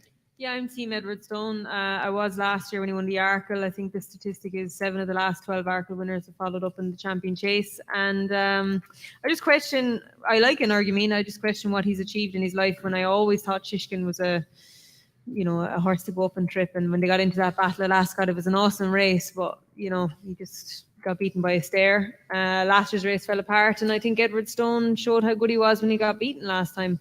I'm very much, I do concede he's prone to an error in jumping, but he didn't make a mistake in last year's Arkle, and I'm hoping he doesn't do the same here. Do you think he has a higher threshold than Energumene, or if Energumene produces his best, do you think he'll win? The handicapper has him £6 apart, but as JJ said, I think Edward Stone is on the way up. Now, there are a pair of 9-year-olds, but Edward Stone was a slower burner, shall we say. He's by Cave Tara, he's not French bred. I think he's potentially the better horse, and I hope he'll prove it in a couple of days' time. A man next to me has asked the question. Now, he's written it down rather than asking out publicly, but I'm going to put him on the spot. He said Energumene has probably beaten nothing really, in a sense, where last year's champion chase sort of fell into his lap somewhat. Is that something you subscribe to, or is it just the case of that Edward Stone's more of a progressive horse? James, sorry, that's back I thought you were Yeah. asking Tony. No, he has beaten decent horses, but I'm not saying he's a sprinter sacra. Like, he is beatable. He's not a solid horse. There's only 8 left in the confirmation stages, so you're probably going to end up with a race where you won't have 3-way betting. I'm just with Alan King's horse. I think he's a better horse. Tony. The farm is all mixed up in my head. All I can think of is Luke's £2 million. That's all. Well, it's not Luke's. It's not Luke's £2 million. Yeah, well, I wish it was. If Luke had £2 million, he'd walk away, I think. I sort of have to steady myself down here now. No, I think there's holes in both the two favourites. Edward Stone has made a couple of mistakes, and then Gary Moore's heart beat him fair and square the last day. I don't understand how Willie excused his run in the turns. Like, I didn't see, when he got beat by Shishkin last year, I said, you're going to turn the tables in March. But what I saw the last day was when Energumene nicely exposed. And this is the one race I'd go for Gary Moore's horse. I thought when they were all finished messing, I'm trying to pronounce his name now, is it? Editor de Gite. Editor de Gite. I thought he did it. The £2 million is still come back. Sorry. What's Moore's horse called again? If he was getting £2 million, you get it fairly right. But I thought when everyone was busy looking at the other two horses, I thought this horse went out, jumped and galloped and ran to the line. And like when Gary Moore has a good horse like Goshen and the chestnut horse that won the champion, he's won the champion chase before. What was his name? Sardegrugi and that. So he's well capable of doing this, and he's beaten the two favourites, and they're all ignoring him. So if you have £2 million, put it on this. You'll have to get to meet Tony Bloom. Is there anything else just outside of the top 2 or 3 that sort of can run better, run well at a price? The Spanish horse there, Nubenegra. Like, I mean, he's just behind them. So if there was a Finevan job, he's there to do it, But I go for Gary Moore's horse, and I just think that neither of the two hot pots at the top of the betting are, they're not solid enough to be getting into. And there's not enough between the two of them. So you're betting even money against each other. And I just don't think they're, when we get on to later, the likes of Shishkin, who's going to win half the track, neither of these are good enough to do that. They're going to have trouble beating each other. And I feel the Gary Moore horse equally is good, fantastic value there at 5.5 to 1. Okie dokie. So we're sort of we've a spread between. We have an Energamine, do we? No. Am I the only Energamine? No, I think We are Lucas Energamine. We have a couple of Edward Stones and a couple of Edward Ajit. That's the last of the championship races on Wednesday. It's a case of any other bets thereafter. We have the Carl Cup, the cross country, and of course the Grand Annual. Tony, anything catch your eye in any of those? No, only that I thought that St. Roy would win the Grand Annual, and obviously now I'm told he's running the Arkle, so JP must have something good in the Grand Annual, because to me St. Roy would win the Grand Annual, apologising. Dino Blue was the fav. Is it only? Yeah. Oh, no. Yeah, she see the hill Or and she fall down. Didn't she? Oh, I got enough of her last year. But Nothing he in the- must have something good. Nothing in the Carl Cup or the cross country. Is the cross country to get a drink race? No, I'm just not into that. Okay, Jane. In the bumper. All right, yeah.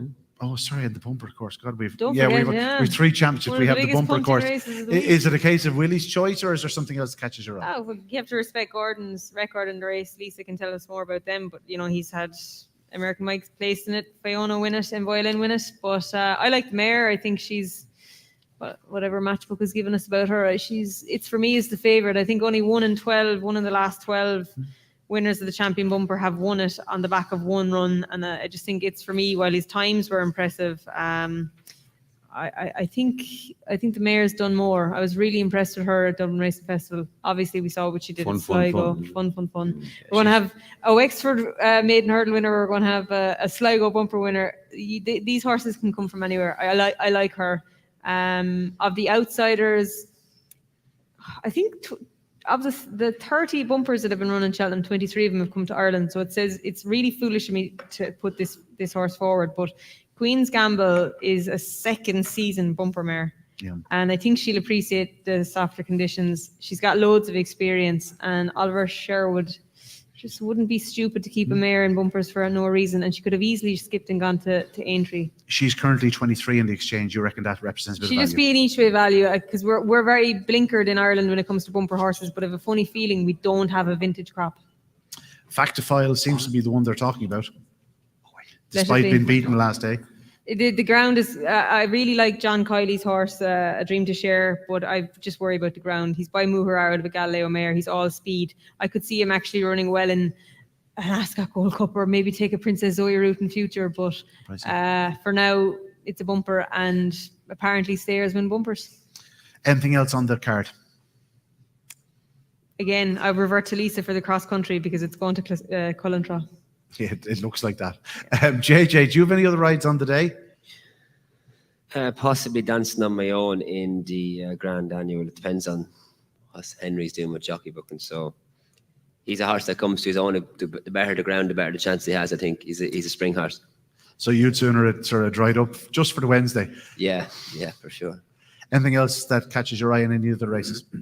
I suppose the Banks race, like Galvin, before the rain came, I really, really fancied him. I thought he'd have a massive chance of beating Delta Work. But now with the rain came, I'm kind of swaying it back towards Delta Work. But I'm looking forward to watching the Banks now.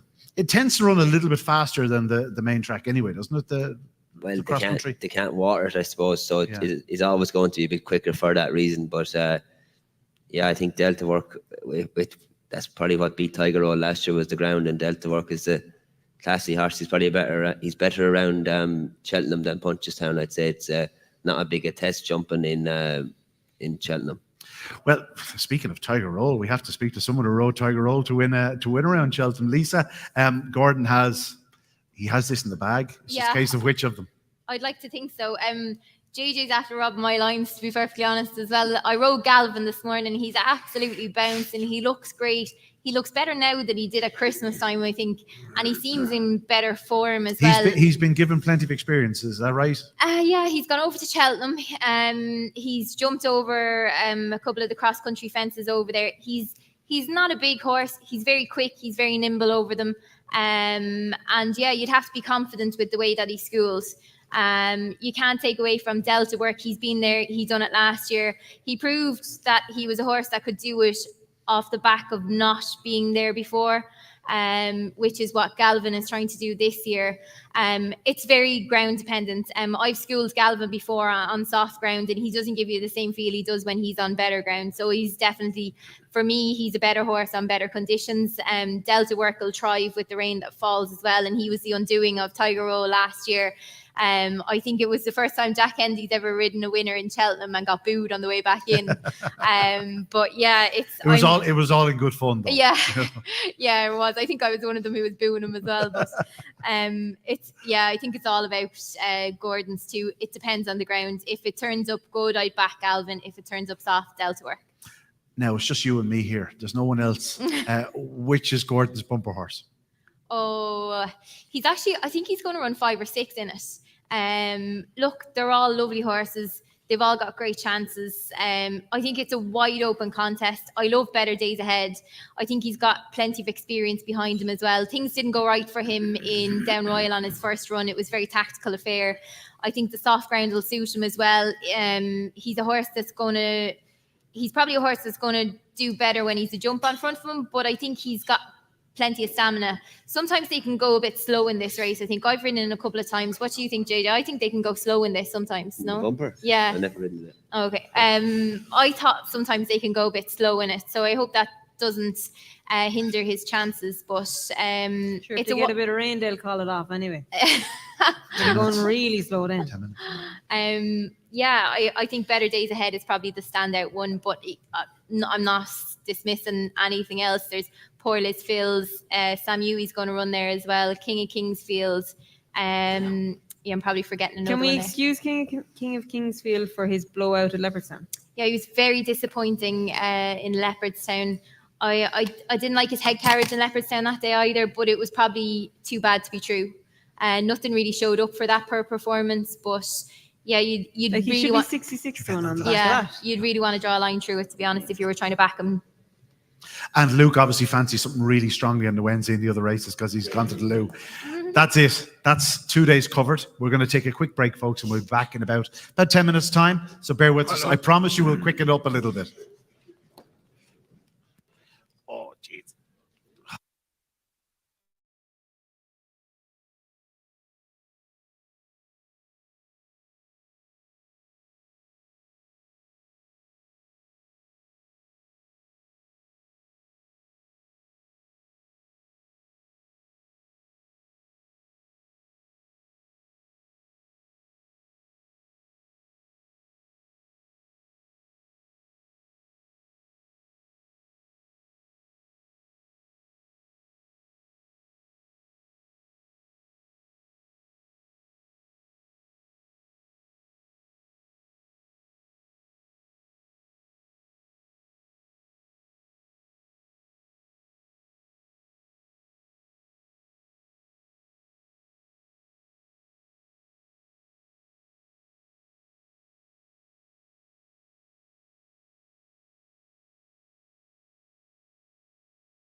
The ball, Ian. Throw in the ball. Throw in the ball. Tony Mullins is saying to me, throw in the ball. I have a plan. We're going to race through Thursday. We're going to save a bit of time for Friday. We're going to have our charity bets, our best long shots, and our best handicap bets. So let's get to it, because we have an hour to get all of this done, because I know my panel have to get back to their beds nice and early, prepare themselves for Cheltenham on Tuesday. Cheltenham on Thursday starts with the Turner's Novice Chase, of course. This is the intermediary chase that was added to the calendar in recent years. It's been a bit of a graveyard for horses, in a sense where not an awful lot happened to the eventual winners. You had the last few, Shattered Love, Defi de Soy, Sam Crow, Chantry House, and Bob Bollinger. Things didn't always go to plan for the winner of this race, but we do have a very, very talented renewal this year. And Deasy, I'm going to ask you just to talk us through the top 2 or 3 in the market. Yeah, so Micheál Potter was very strong at the top of this. He's 2.28. So that's just over 5 to 4. And you have Appreciated is 5.3. Banbridge is 6.4. Balco Coastal is 13.5. Sir Gerhard is 12.5. And you Stage Star 16.0. Well, we have a panel tonight that probably have a better in this race than any other, because Lisa is representing Gordon Elliott and Mitre Potter, and of course there's a man on the panel here that's actually going to be riding Banbridge, who is very much a horse to copy the Irish Arkle, staying on stoutly. Surely the extra trip, the extra emphasis and stamina will suit him. JJ, Banbridge must have a live chance. Yeah, I hope so. Yeah, like the step up and trip is going to suit him big time. He's won around Cheltenham twice. The other track will suit him. So look, I was impressed with Mighty Potter. Let's hopefully for Banbridge, the main thing is that the rain stays away. I think that's vital. He'd like a bit of good ground, and I think the slower ground would suit Mighty Potter much better. But yeah, sure, look, I think he's going to give it a good whack anyway. You said over the 2 miles around Leopardstown, it was a case of foot to the floor the whole way.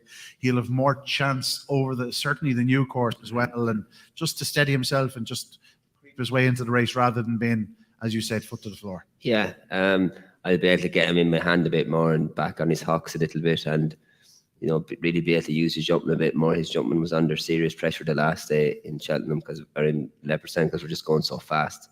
So that'll play to his strengths, and that'll, he should be a classy horse going that trip, you'd hope.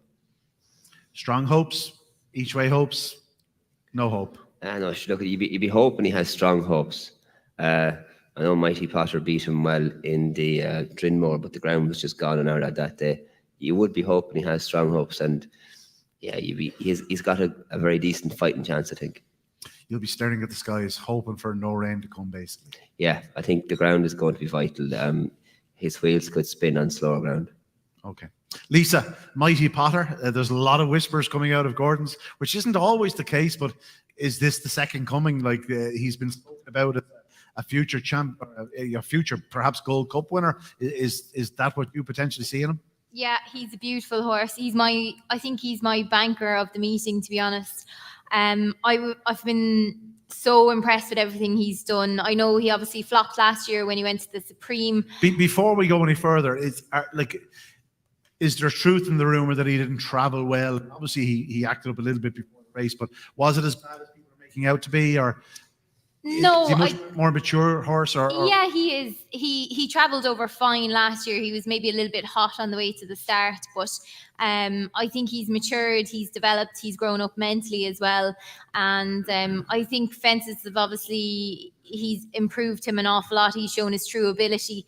I think he's better over fences than he was over hurls. He was a Grade 1 winner over hurls. Obviously, Banbridge is next best. He won the Martin Pipe. The Martin Pipe's a handicap. Mighty Potter won a Grade 1 over hurls as well. So I think, yeah, he's just been so good. He obviously in Down Royal, his jumping wasn't great. He had to make his own run on that day. That didn't really help him. He was much better in Fairy House in the Drinmore. He still did make a few mistakes, but he improved from that again. He's improved with every run is what you like to see, and I've been so impressed with him. I'm delighted that he's been able to show everyone what he's made of, because I think we all knew that at home. We all knew that he's a special horse, and he's, even to look at the physique, the length, and kind of, I suppose he's tall but he's long, and he's such an athlete. And he's my nap at the meeting. Says it all. Luke, is it a race you have a strong opinion in? Yeah, unopposable is the favourite. Couldn't oppose him. Simple as that. No, he's getting better with every run. He was a very decent novice hurdler, and he's improved tremendously for going chasing. Appreciated as a brilliant winner of the Supreme Novice. Maybe the step up and trip will suit him, but the other horse is just he ticks every box. And Banbridge, he's a very likeable horse and has won around Cheltenham, which is a great thing. But to me, he's very ground dependent. He's a good ground horse. I don't think it's going to be good ground. That's fair enough. Jane? Yeah, I concur. I think he's the best novice in Britain and Ireland. He's rated 10 pounds superior to everything else in the race. And look, I remember what happened Galopin de Champs in this race last year. No novice. You didn't have to bring that up, you know that. You didn't really. Yeah, but like if you're going to call him a banker, you have to just remember they are novices. Yeah. So he's exceptional, and I think he's a future star. But I don't like to get carried away with novices and say they're the next this or the next that. I just think he'll win. Tony?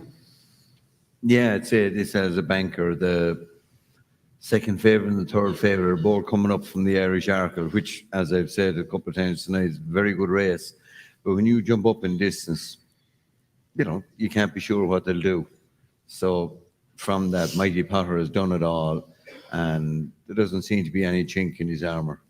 And while the boys that are coming up in distance could see a massive change in them, Mighty Potter looks superior.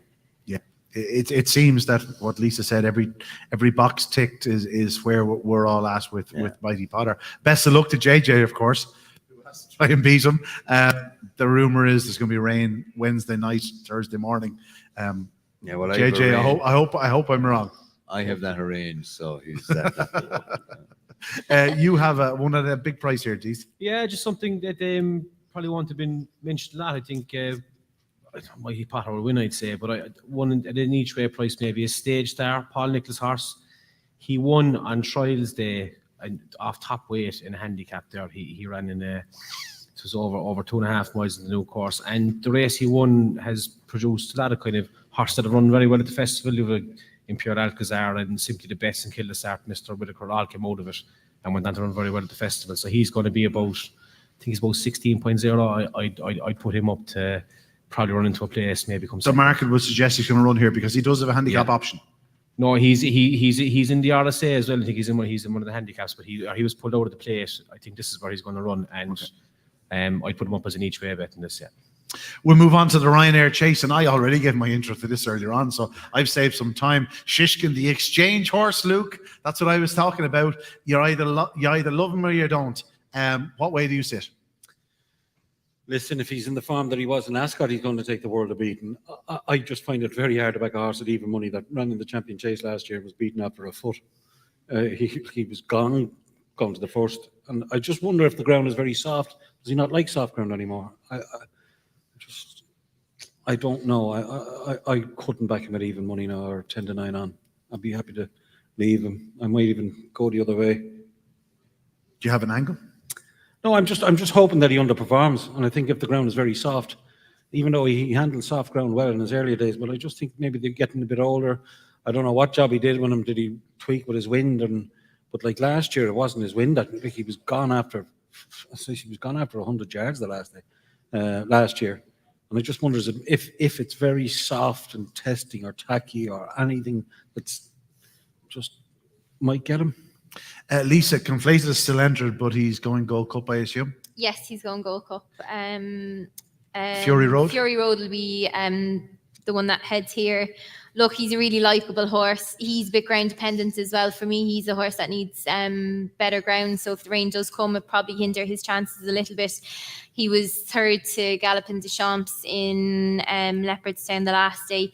That doesn't do him justice, though. Like, he was bang there at the last or second last? Like, and it was him that Galopin de Champs had to get a better of, basically. Yeah, he ran a real credible race. I suppose he jumped left at the last, and Statler passed him out then on the run, and he was outstayed by him as well. But he's a really likeable horse. If the rain falls, he probably hinder his chances. Janadil, I thought, was very good in Gorham Park the last day. We haven't seen a whole lot of him, and he's probably value at the price he is for an each way bet. For me, Shishkin's probably the right favourite, but I think Janadil each way maybe. JJ, what's your take on Shishkin? Yeah. Sorry, actually, I rode against Shishkin in Ascot the last day. He was unreal. If that Shishkin turns up in the Ryanair, nothing will get near him. Do you think he can repeat that run? And he's after putting it all out there. Like, I know he wasn't really pressured in the latter stages, but he had to travel through the race, and he still had to keep up a strong gallop throughout. Do you think there is a chance of the dreaded bounce, as they say? Yeah, look, it's just very hard to know what horses are going to turn up. Like the one which Luke said jumped off in this race last year, the Champion Chase last year. He was beat before he got to the first. He was unreal in Ascot, travelled around there. He got 6 lengths jumping one fence. I'd never seen a horse do it before. He just went in, got 2 lengths taken off, and got about 4 when he landed. And he had Grade 1 horses on their head the whole way. Like, if he produces that, nothing will get near him. But, like, you couldn't trust him. Trust him. Jane, what about you? Could you trust him? Yeah, I think he's one of the bankers of the meeting as well. Look, he's trained by Nicky Henderson, 72 Cheltenham winners. You know, he's the Willie Mullins of the UK. He's a supreme winner. He's an Arkle winner. I always thought needed to go up and trip. If he was mine, I'd probably run him in the Gold Cup, but this is a more winnable race, and I think he's solid. Look, they have that option next year, of course. Yeah, but look, do you know what? A week's a long time in a horse's life. Next year, he could be anything. Do you know, he could be hunter chasing next year. But this, for me, is winnable opportunity for him. I was impressed by him at Ascot, and he had genuine excuses for what he did last year. So I think they did more than tweak with his win now. I said they did a bit more than that now. So he looked a transformed horse. They seem to be very confident in him. Janadil, for me, is the other play of the race. He was as big as a bull at Gorn. And it was you that actually first said that. And it really has gone around. Like, was he as big as me, or was he as big as sort of JJ? Like, was it a case of, like, he really was fat as a fool, or what? You know what's funny is when you're observing them in the ring, just the little things that you see, and all of Willie Mullins' horse have that, you know, trademark. Like, did he have a cankle? Is that what you're asking? But they all have that trademark trace clip. This horse was clipped outright, and so was Capodanno. So the two of them, to me, were not long back from Martinstown, where they clipped them full out. Maybe that's me reading no lines, but they definitely look like they were on the beneficial side. And he's a horse that loves to return fresh and runs well fresh. Yeah, look, he's not a top-class horse, but he's a horse that in this kind of a race could run well. And he can sit off the pace and just do his own thing and hope to produce it. You think he's the each-way play, shall we say? If it fell apart like last year's Champion Chase, you know, no horse is infallible, but Shishkin's the best horse in the race. If he does what he has done in the past, he wins. I have a feeling Tony's going to be pretty bullheaded about his selection here. Yeah, well, you know, you just have to remember the way he ran last year, and it's a little question mark, but he's so superior, moved up in distance.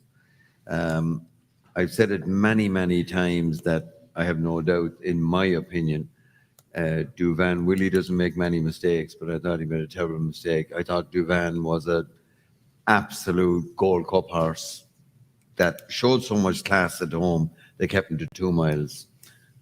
Terrible waste, and it nearly happened this lad, only lucky enough he got sick last year and they moved him up. And he's superior, and I think I'd have even chance going up as far as the Gold Cup with this lad. Yeah. So you're similar thinking to Jane. Like, obviously you think he could potentially be a Gold Cup winner, but even at that, the Ryanair Chase distance is probably at this moment in time okay for him. Unless whatever happened last year, and again I agree with Jane, I don't think that it was a simple win thing, because he was beaten before he landed over the first. So there was some other problem last year, whatever it was. But if that doesn't happen, then nothing get near this time. You're in the Shishkin camp. Oh yeah. Simple as that. Like, I mean, you're just hoping that he, whatever happened to him last year, I don't know. But as long as that doesn't happen, he'll be on his way home before the boys are turning into the straight. You stop for a cup of coffee, half of the run in, like. Yeah. You know, it's funny. He's talking about already, if this goes to plan, going up to the 3 mile race at Aintree and maybe at King George. That just tells you the level of staying ability the horse has and the way he's working. He's looked that way, but Nicky has been sort of shy about putting those sort of horses up in distance in the past, when they can get away with it over the shorter trips. Some trainers have comfort blankets. Henry de Bromhead has it as well with his 2 mile chasers. So does Nicky. Comfort blanket, I like that. We'll move on to the Stayers Hurdle, which has turned into one of the more interesting races of the week.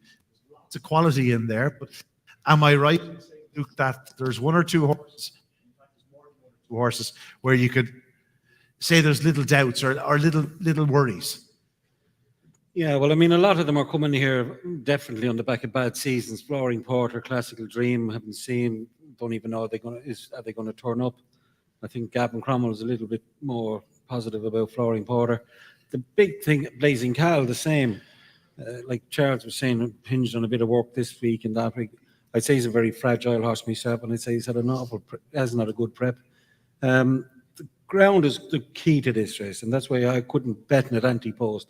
If they happen to get a deluge, Teheepo will take some beating. And if it doesn't, I think the horse that Johnny rides is a very, very solid horse. He'll definitely be placed. He's a much better horse than he was last year. I think maybe just they were tweaking with jumping fences and coming back hurdling and all sorts of things. And he's by fame and glory. I don't think they like jumping fences most of the time, but he's just put everything right this year. And there's been no fluke about his 2 wins in Navan or Leopardstown. I think he'll definitely be on the premises. But if it's very, very soft, I mean very soft, I think Teheepo will win.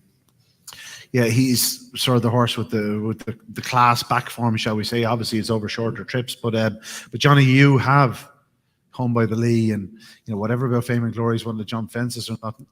They really stick their head down. They're not afraid for a battle, and that seems to be the case with this fellow. Yeah, he's a good tough horse. He ran well in the race last year. He wasn't beaten 100 mile, so he's definitely a much better horse this year.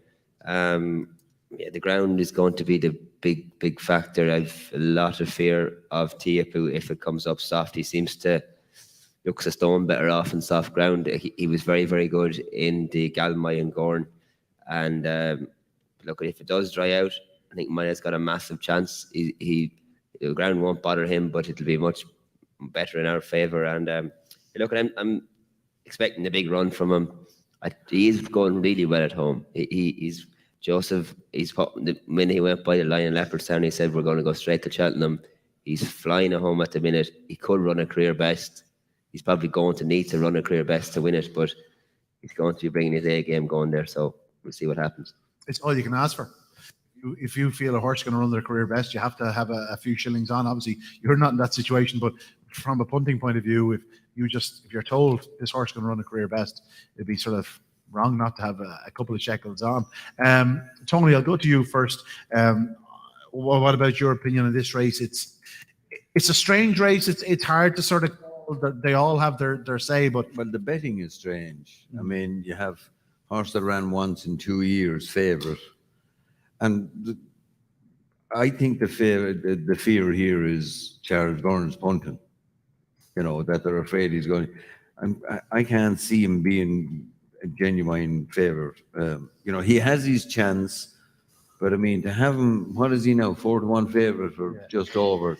He was less than 3-1 last week, was he? Huge. I mean, aside from training problems coming up to the race, which is huge, I don't think he had the form to be a genuine favourite in the first place. So I would have to say he's one of the weakest favourites, and I'd be surprised if he starts favourite. Then you have Home with the Lee and Teheepo. Like, one has a chance and the other hasn't, depending on the ground. If the ground is good, Teheepo is going to get stuffed, and if the ground is soft, Home by the Lee, I think, is going to get beaten. So there's a lot of horses here, ground dependent, and now I'm hearing in the last couple of days that Flooring Porter is back on track and doing everything right. So Flooring Porter is the best horse. Is it not a stronger Stayers Hurdle than the last couple? Everybody keeps saying that. What's stronger about it?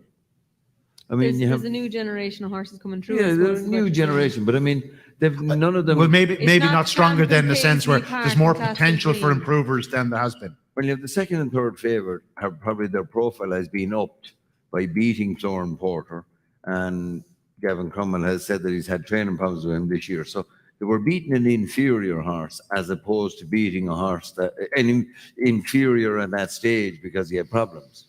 So I think their profile has been upped by beating a horse who had problems. So a free fiver you're having on Florin Porter. Yeah, Florin Porter is the horse I fancied the strongest, and Classical Dream is capable of doing anything. If he turned up in the A1 game, he's a very serious horse, but seems to be hard to get it to hit on the right day. That's built into his price. What price is Classical Dream as a matter of Deasy? And that doesn't make him a place bet because he's either right or he's wrong. That's Classical Dream for me. And if he's right, he's going to be 16 currently. 16, 16. yeah. Jane, like us all, I'm sure you feel this is a very intriguing contest. It is, yeah. I'm a big Tuhubo fan. I look, he's running the Hatton's Grace. He was a little bit of the Grinch. Classical Dream was beside him there, but he revels on soft ground. I don't know if he's reliant on it, but his best form certainly is on it. Thought maybe they were running him over the wrong trip last year. It seems now that is the case, because he beat not much in Somerville Boy at Gore, and he was very good in doing that. And he's the kind of horse that reminds me a little bit of what a stairs hurdle should be.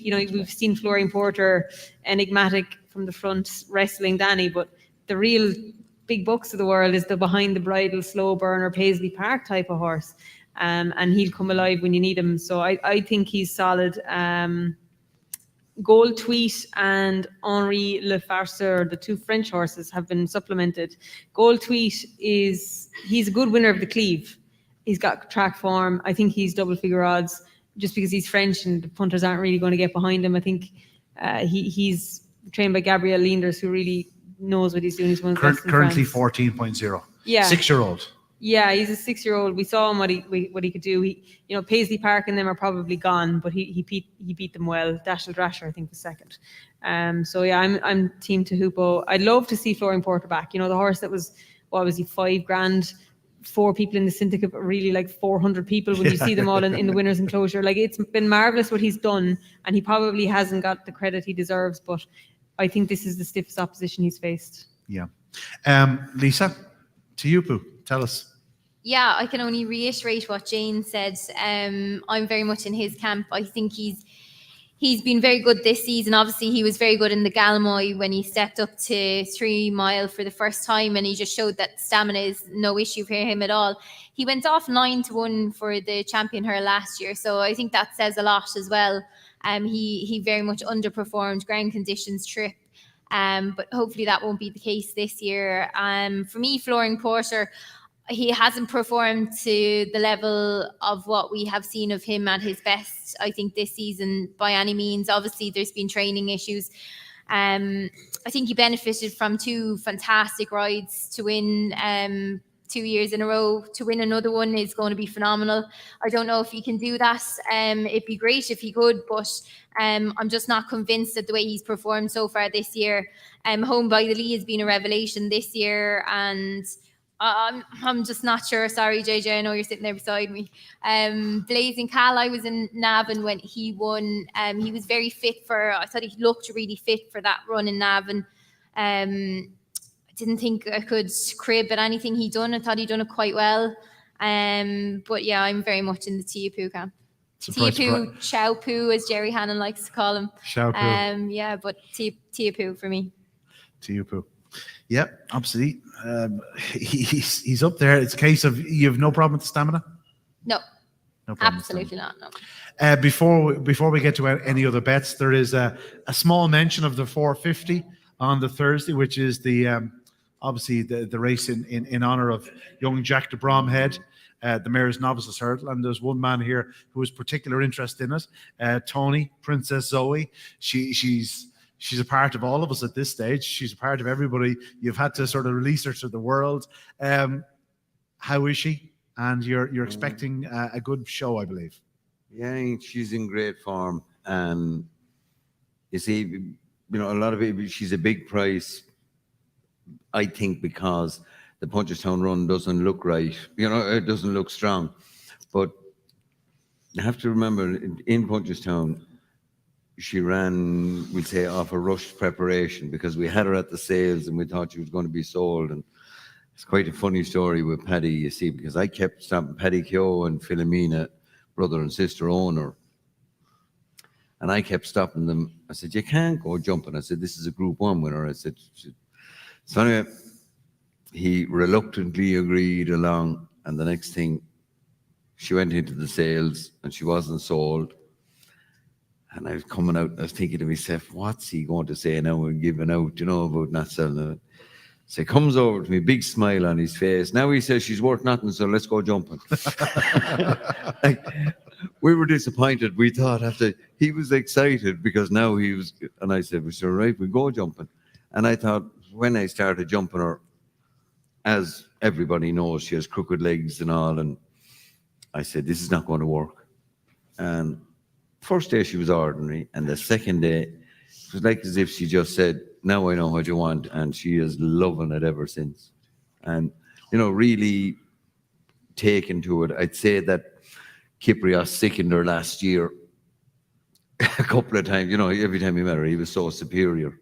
So now she's back in her comfort zone, and her humor has even changed. She's just amazingly, I just don't understand it, but she's just loving jumping. You're the reason she's now, what price is she? She's 13.5. Like, she would have been 30 if you hadn't said it. Well, then the punters are stupid because she's a Group 1 winner, a Group 3 winner. She's only had one run over hurdles and she won it. I mean, I still can't believe her price. As I said to Paddy Keogh, if she doesn't start favourite, I said, I'm going to call you a coward. But she's always telling me about how much he has on her. And Philomena is behind me going, shut up, shut up.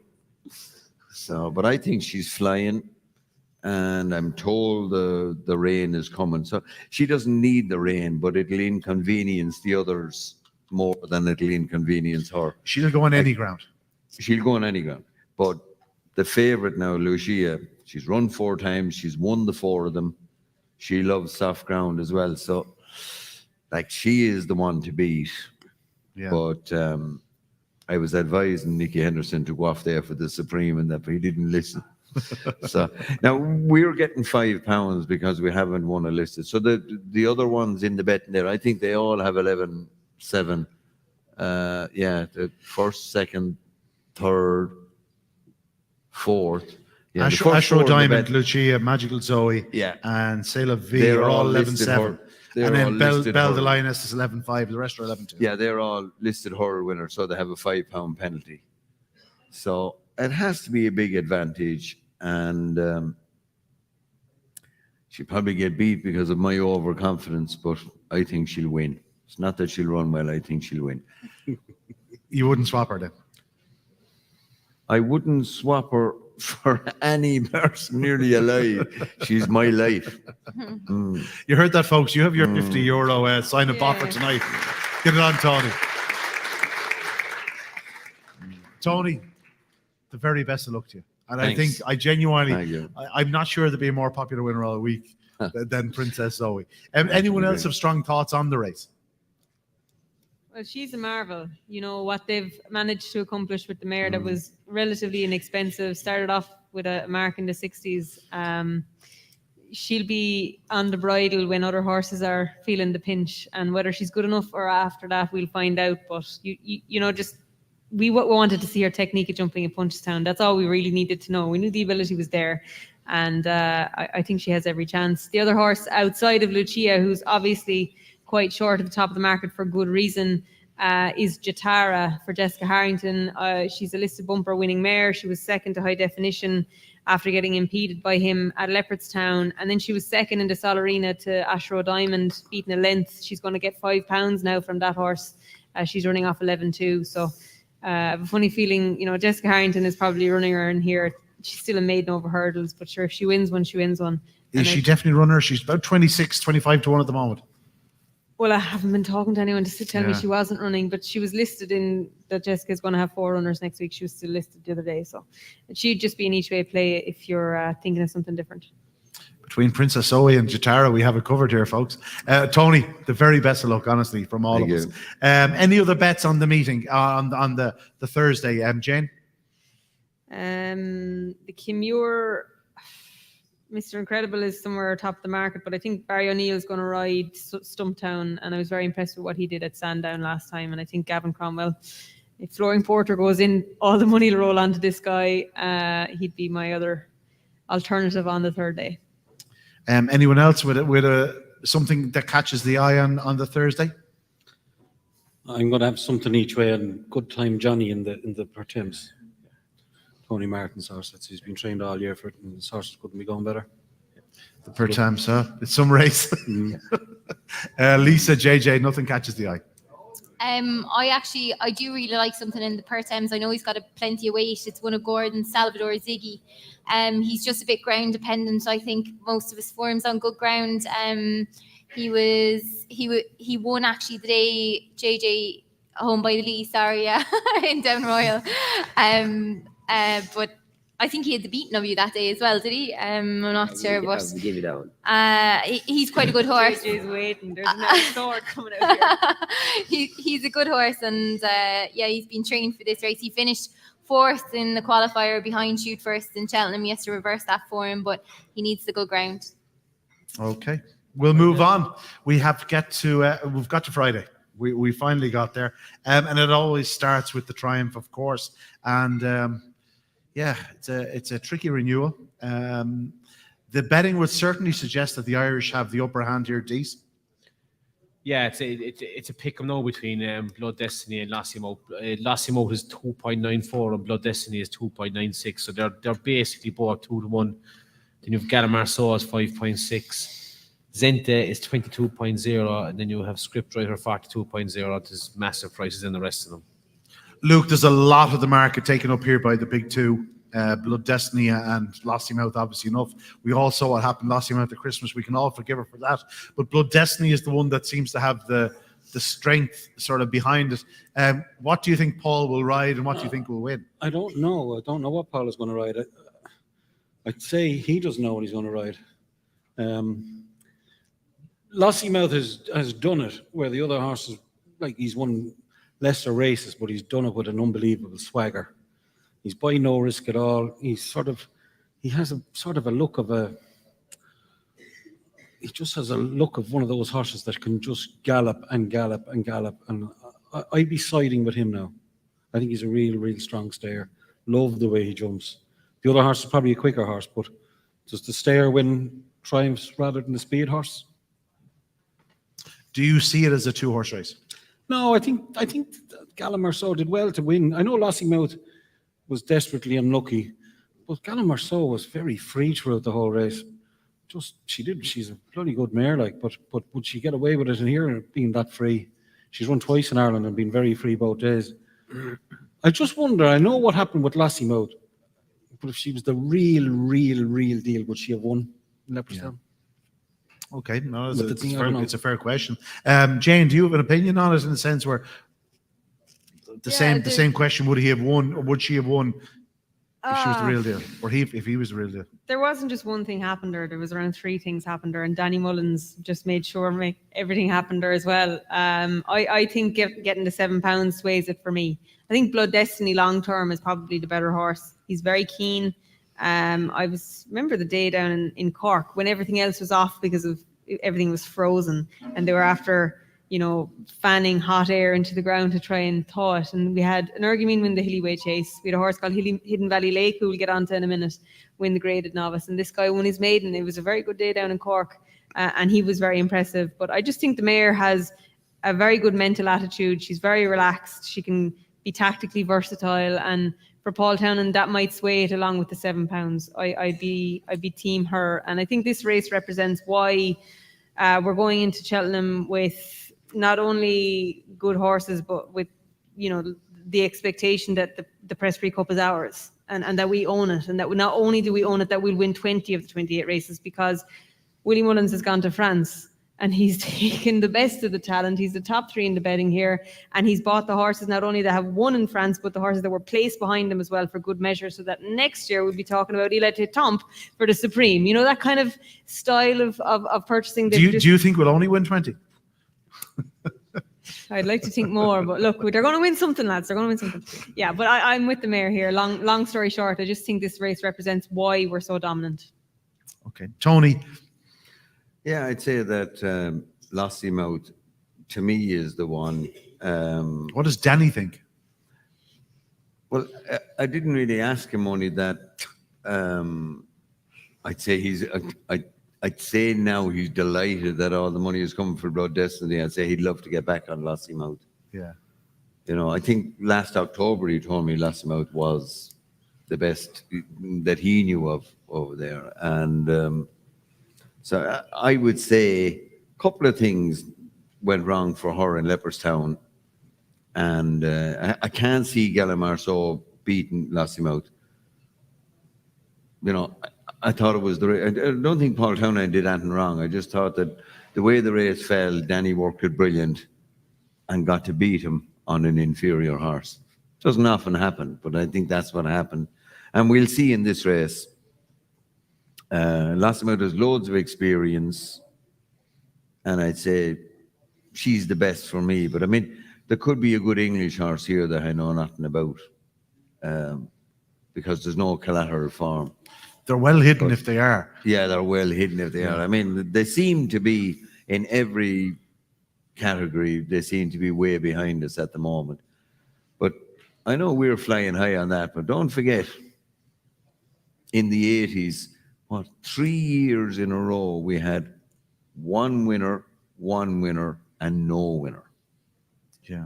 One horse won twice in 3 years. It'll swing back the other way. So maybe we should enjoy it when we're superior at the moment. I was going through my late father's office the other day and came across a book, Ireland's Greatest Ever Cheltenham. And I think they had 9 winners that year. It was unheard of.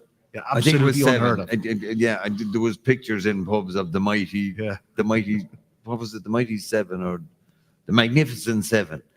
Yeah, it was 96, I think. We couldn't believe it. Because we had come off the back of years, like wherever the checkbooks are, they're going to have more winners. And the checkbooks are in Ireland at the moment with JP, Jigginstown. Then you have Simon Munir, and they're all putting horses in Ireland now. Malcolm Dermot. Well, they're doing it for a reason, though. Oh, yeah, they're doing it for a reason, and they're very good trainers. And I know one of them there, Willie, you know, but but how well do you know him? Oh, jeez, who does? But like, you know, to suggest that England is betting that, I mean, they're not bet. They didn't forget how to train. They just haven't got the checkbooks that Ireland have at the moment. It's not that long ago Paul Nicholls had big bucks, Masterminded, Cato Star, Denman, all in his yard. Yeah. It's just that the better horses are here at the moment. It's the better cyclical. It's checkbooks cyclical. are here, and It's that's why cyclical. they're- It will do full circle, but It'll depend. it'll never be back to the days where we only got 1, 2 winners. No, No. never will it be that. No, Never will it be that. but Thankfully, don't you worry. The checkbooks is what gets results. this was a fair tangent now from the Triumph Hurdle. Lisa, will Gordon have any in the Triumph Hurdle? Or No, he's No. nothing. He's nothing for the Triumph Earl. Willie Mullins is going to win the Triumph Earl. Simple as. Yeah. But with which? There's no doubting Blood Destiny is a good horse. I love what Lossiemouth has done so far. I was disappointed for her in Leopardstown. Obviously, what happened to her in the interference she suffered and the ground that she lost was much greater than the margin of defeat on the day. Yeah, and I really like, obviously, like there's a lot of talk for Blood Destiny, but at the end of the day, you can't beat a good woman.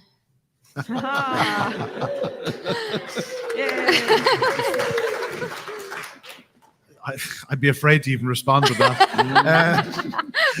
JJ, do you have a strong opinion? Yeah, I thought that was a massive run from Lossiemouth the last set to even get as close as she did to the winner that day. But Have you ever seen Willie as animated after a race as he was? no, he's getting a bit more vocal than he used to be. Paul is on the receiving end of the stick a bit more than he used to be in the past anyway. But Yeah, no, I thought that was a massive performance, and the English horses are. The lad said Woody's going to win it, but the English horses are way behind. You had Nusra and Comfort Zone going over and beating them, and they couldn't get onto the coattails of Willie's horse at all. So I think Lazimat will probably come out on top here. Blood Destiny is a very good horse, but it's just hard to know. He beat Common Practice 18 as the last day. Common Practice runs in the Boodle, so Lazimat has the strongest form. Yeah. Tony, was Willie always as quiet and as reserved, or did you ever see the sharp end of his tongue? No, I mean, you see, it's very hard for we to be praising or knocking horses because, he has probably 4 in each one. So if he praises one, the 3 owners of the other horses feel that theirs are being ignored. So he has to be very careful through the abundance of horses he has, and he well able to juggle it. He's keeps everyone happy, and as everyone knows, every horse does its best on its own merits, and very often his second favourite or third favourite can beat the others, where you have a lot of yards, the second or third runner they have never beats the favourite. All Willies are trying and let the best man win, as the fella says, from the time they leave the tapes. So he probably has no option but to take himself on, with horses. Like it's gone to the but stage where other yards don't do that, and particularly on the flat, you will never see the second string beating the first string, and it's something that I think is terrible. And I love the way Willie can win with the second favourite. So as a punter, every horse is running on its merits and is there to do the job. And after the race, give you a reason why the favourite could beat the winner the next day. Yeah, but when he's in a temper, he could say that, So, I mean, I was astounded at him blaming Paul Townend for Facile Vega losing the head. I mean, it was Facile Vega lost the head, not Paul Townend. Yeah. So that was surprising, But then when you were up there with 25 flat fancied horses in 6 races, it's hard to do all the things, and pressmen are putting a camera in your face like 2 seconds after you're after getting a sickener, and so I think he handles it brilliantly. But I think the one thing to take out of this, and it's huge for punters, every horse of Willie's runs on its merits. It's not there just to run behind his fancied one. And if you have an opinion on a horse, he's not just having a run, he's taking on Willie's other one. Yeah, it's something similar. It's a huge with thing. Gigginstown. It's not they all have to run their merits, basically. Yeah. But as punters, we all greatly appreciate that. It's sort of it's a bit of transparency to the whole situation. Yeah, I think it's a huge thing that has crept into National Hunt. It never happens on the flat. Sickens me. I hate it. Now, and I like flat racing, but I hate this. You will never see the second or third string of a stable beating the other lad unless he got injured during the race or something. Or unless he's meant to. Yeah, unless he's meant to, which is worse again.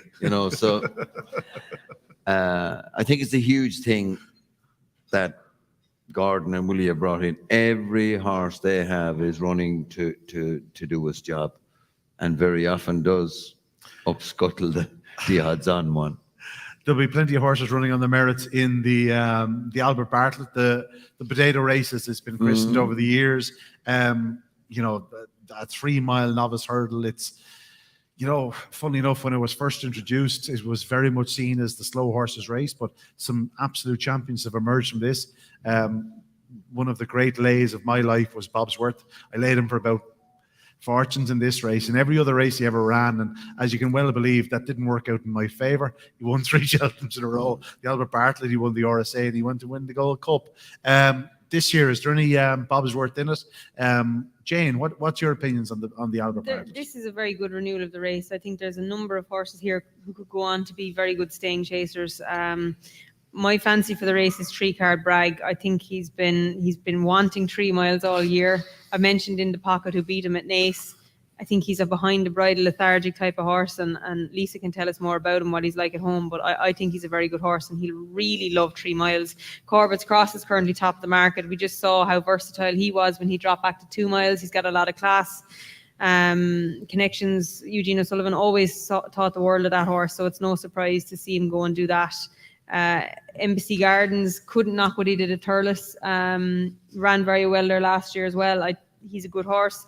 Hidden Valley Lake is a horse I mentioned with reference to Cork. I think he's the type of horse that could run very well here as well.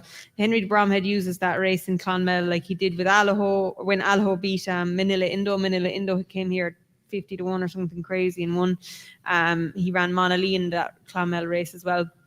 This horse got beaten by his stable companion Monty Star, but the ground was, I can honestly tell you, there was not a drop of muck on a jockey because it was so sticky. It was such a glue pot, and he had to make his own running, and he's not the horse that wants to follow. He doesn't want to be making his own running. I do think he comprehensively turns the form around with Monty Star, and he's probably he's not an outsider price, but he's a horse that I've liked all season.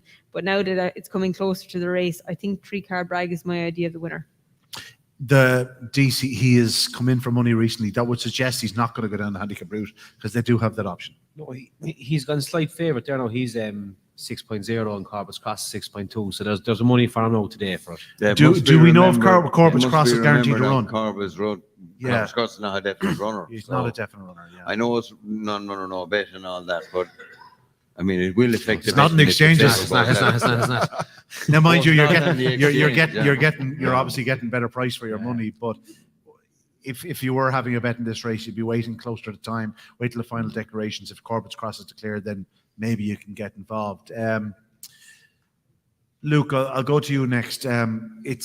It's a competitive affair, no question about it. Which way would you side? Oh, it's a hell of a race. Again, don't want to sound like a broken record, but conditions are crucial here. If you got a bit of nice ground, I think Embassy Gardens is a big runner. I think he'd love going 3 miles. If it's soft ground, I think 3 Card Bragg will take an awful lot of beating. Don't know is Corbett's Cross going to go, but if he does go, I think this is a Gold Cup horse in the making. I think what he did the last day over 2 miles was phenomenal. JP obviously thinks the same. He's after spending 7 fortunes on him. He won, he showed that he has some boot, and on his previous 2 starts, he showed that he can stay and he can go on soft ground. I think this is a hell of a horse. If he turns up and the Nace race hasn't taken too much out of him, I think he'll win. JJ, I'll go to you next. We're going to leave Lisa to last. Yeah, Corbett's Cross. I rode in that race in Nace, and I thought beforehand that he couldn't win it. Back to 2 mile, he'd run over 2.5 and 3 mile. I couldn't see him win that beforehand. I didn't think he'd have the gears. He jumped off that day. They went flat out. I was riding the mare's first run over hurdle. She'd won a grade 2 bumper called Lily du Berlay. She couldn't lie up. They went flat out. They jumped to third last, went around the bend and picked up the straight and kept going to the line. So that was an unreal performance. If he turns up in that form, he's a proper horse. He'll win this, I think. Would you be concerned that it was so recently? It was. He did get a tough enough race, but that camp won't leave any stone unturned, and they won't only be going if they're happy to go, Tony, have we asked you your opinion on this one?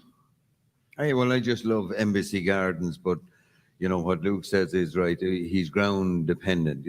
If the heavy ground that I want comes, it's going to seriously affect him. But if the ground is good, Embassy Gardens, his run in Thurles was off the Richter. I do sectional times, and the sectional times he did in Thurles was just off the Richter scale. As regards this race, the sectional you're talking about is what, the final mile, the final 2 furlongs, the final what? No, there's a difference between the overall time of a race and then the sectional times. Did they quicken 2 miles from home? Did they quicken only at the third last? And it makes an awful difference. And he sustained the last mile. He sustained each of the 4 quarters, each 2 furlongs. He upped the tempo. and one on the bridle, and it looked like he just went around for a canter. But the times show that he was quickening all the way. It was phenomenal. So if the ground comes up soft, it'll interfere with him, and he'll motor in then in Punchestown. This is a serious horse, and people have maybe went cool on him because he got beat in Cork, and then I think he got beaten Leopardstown on Christmas, was it? And where was it? Goodland. Behind beat him, yeah. Goodland, yeah.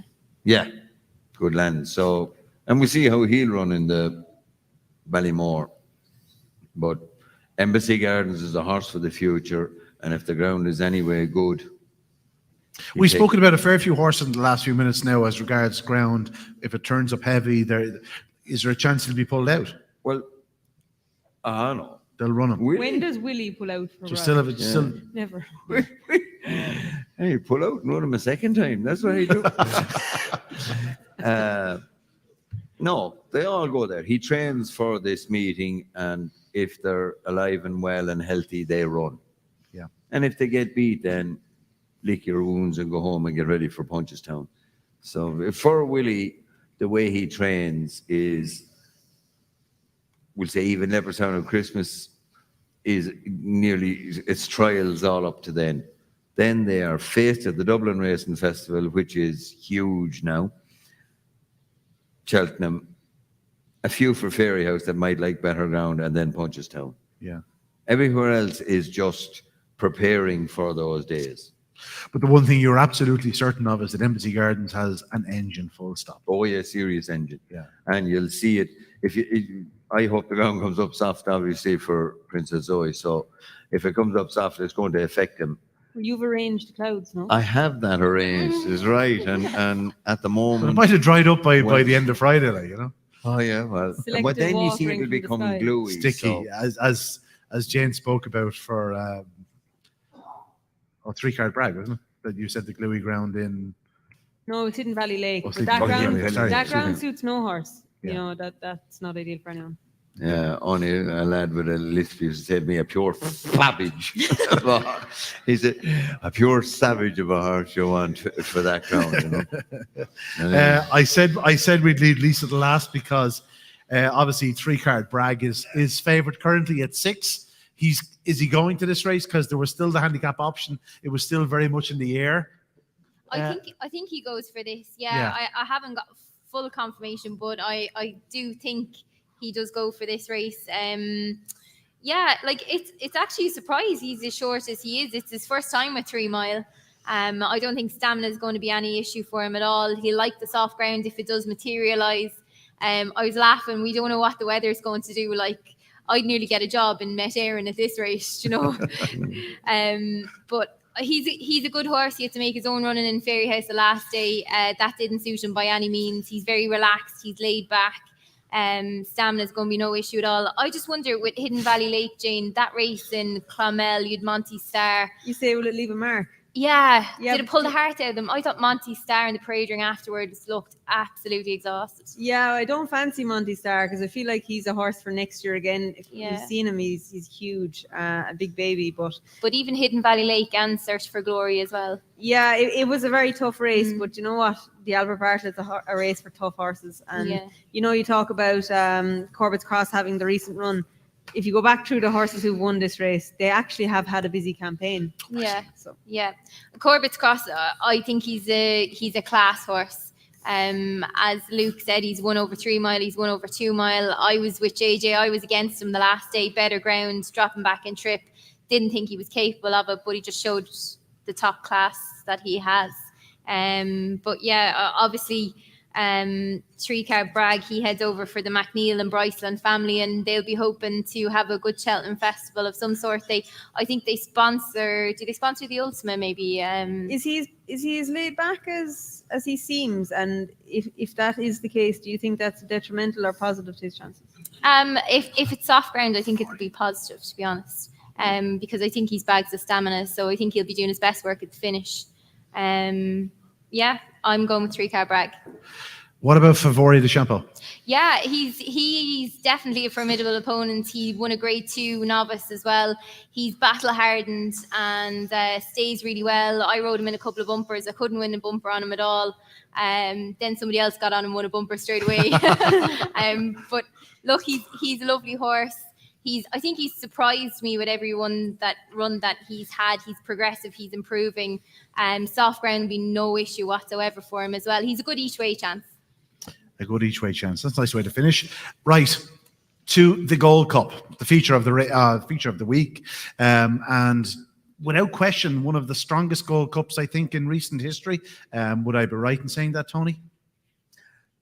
Yeah, you would in a way, but man, I think is so superior that it makes it sort of not.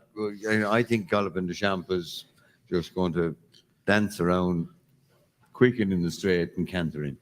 Simple as that. Yeah, so there's no need for me to go in. You were clearly impressed at the Dublin Racing Festival. You think the extra, let's say you had to run an extra 2 furlongs to get to the M50, it would have been a case of we go further. He'd have gone out through the M50. You know that.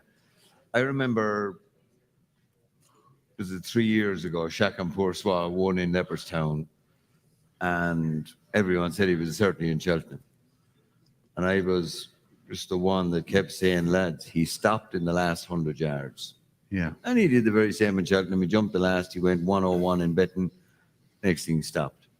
He did what he told you he was going to do in Leopardstown.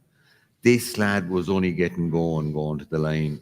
I was massively impressed with Galopin de Champ. And I can't believe it. Last year, when he was so full of energy and that, I said, this is going to be too free next year.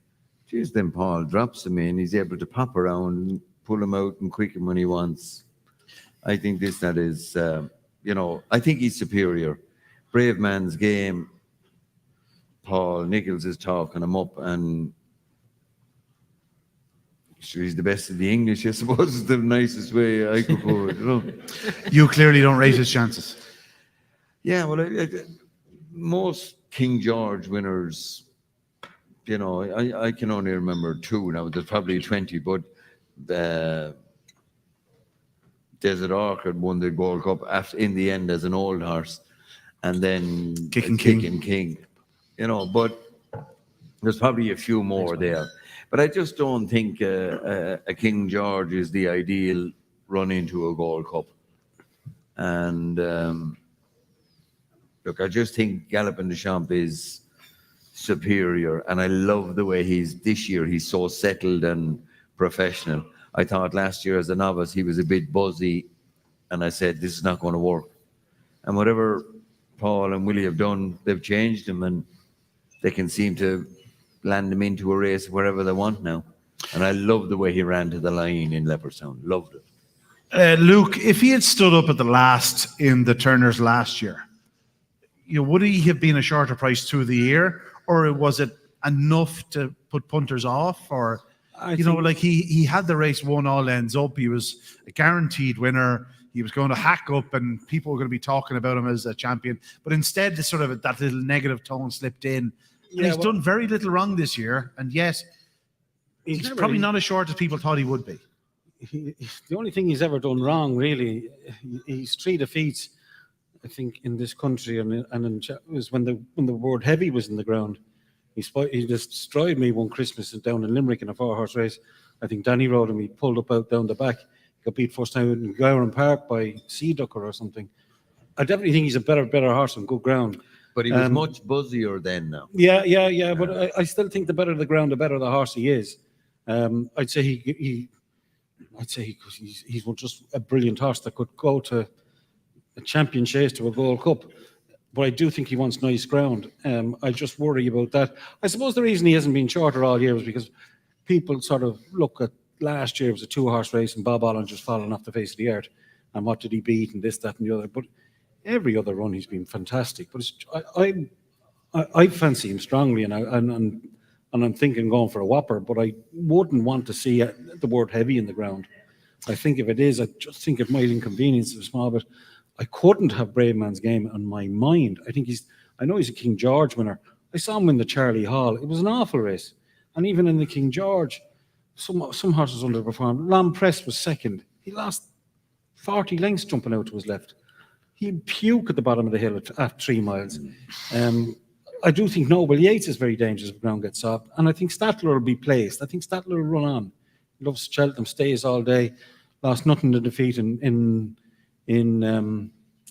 Tremor. And I think and in Leopardstown. I just think he'll keep going. I think the best of the English horses is Ohé Senior.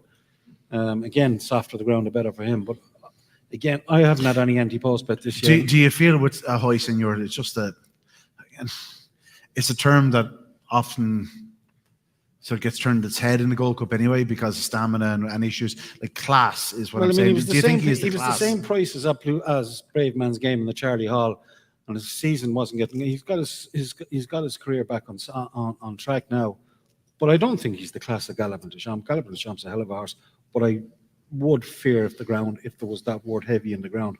I don't think it will, but you just don't know in Cheltenham. It can rain in the town and it can miss the race course. You can rain in the race course and miss the town.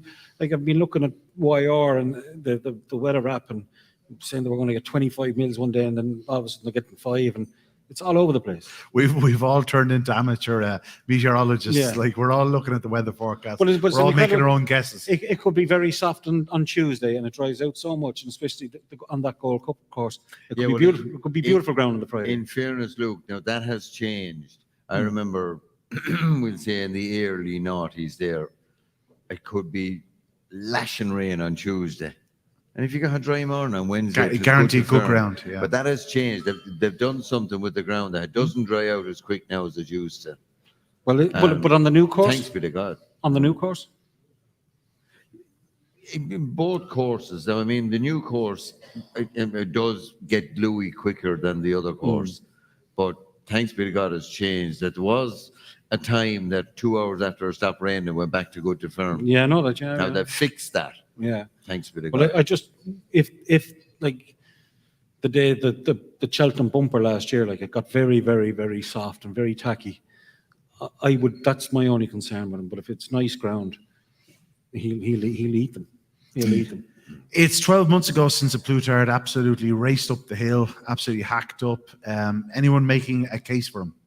Of course, he's the highest rated horse in the race, rated 180. Won a handicap there by 16 lengths, won by 15 lengths last year, beating Manila Indo. He's a fantastic horse. He's not old. He's only a 9-year-old. Henry had 2 winners today and a second at Goran. You're just worried about the yard form and if they're coming back over that hill. I'm not ideal that we haven't seen him since he pulled up in the Betfair Chase, but you're kind of taking it completely on trust. And at the moment, we're not getting any vibes, You talk about positive vibes or negative vibes from a yard. They're just completely flatlining at the moment. And it'd be no surprise if he raced a Gold Cup success again. No surprise. And if you take the first 3 days and maybe the first 3.5 days as a sample size, then we might have momentum behind the horse, or he might drift like a barge, depending on how Honeysuckle and Co run. I'm a huge fan of the horse. I think he was fantastic last year. This is a deeper race. Galopin Des Champs is a very good horse, but I don't think it's a foregone conclusion by any means. There's a lot of things going to happen here. See the Shark Cannon being interviewed today, thinking that he mightn't even run. There's 14 left in the final stages. The real whacker, I still think he'll run in the novice. I think Noble Yates is a great chance with his cheek pieces back on. I think he'll turn the form around with a Ohé Senior.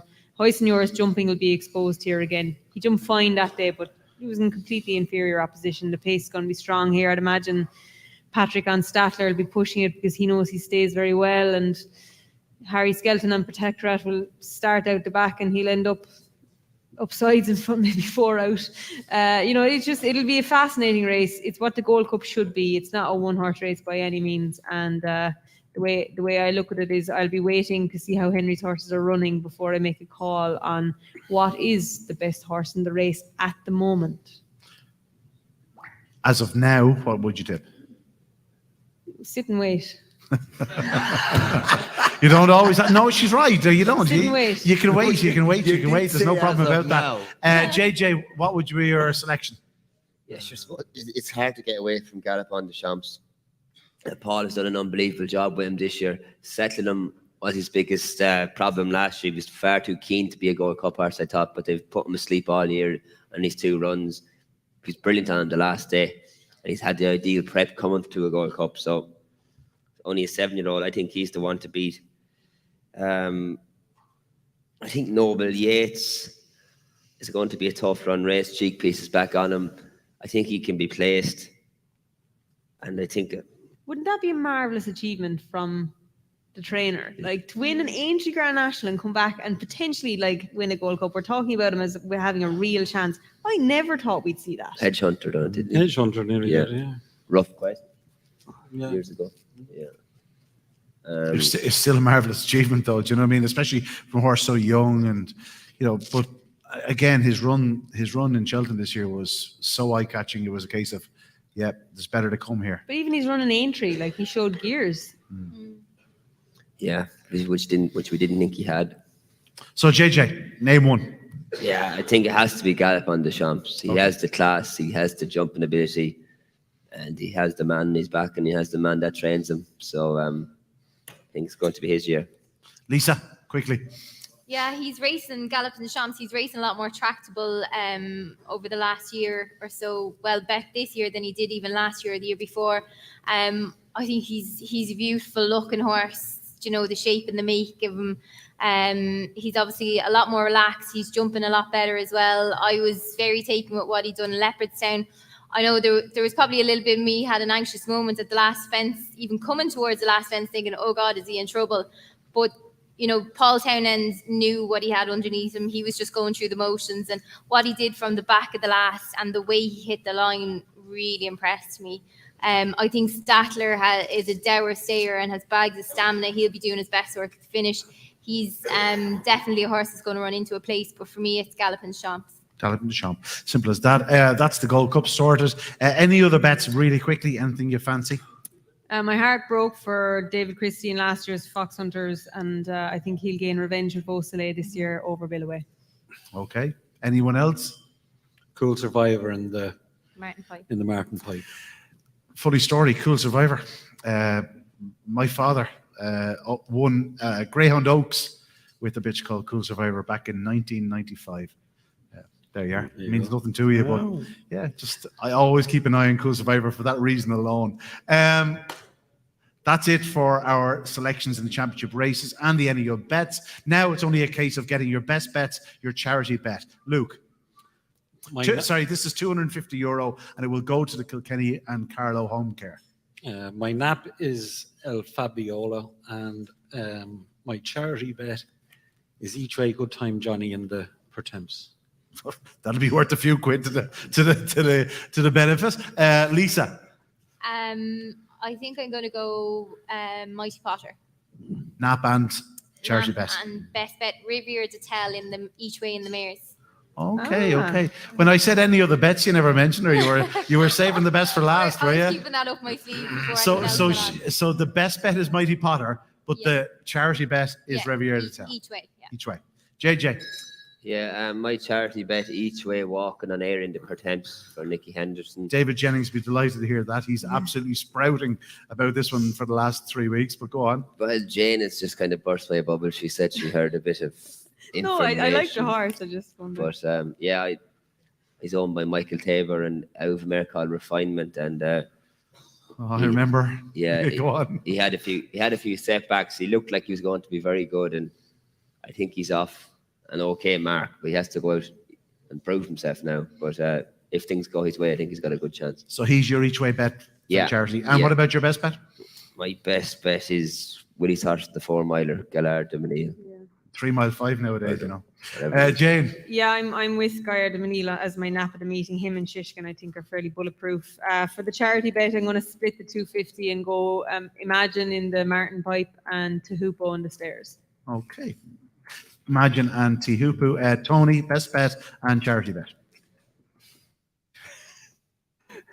Princess Zoe and Princess Zoe. I got it. I shouldn't have even asked. She is his life. Yeah, she is his life, in fairness. And each way or on the nose. I just got a text from home, and I won't bring you the full up, but couldn't you shut your mouth?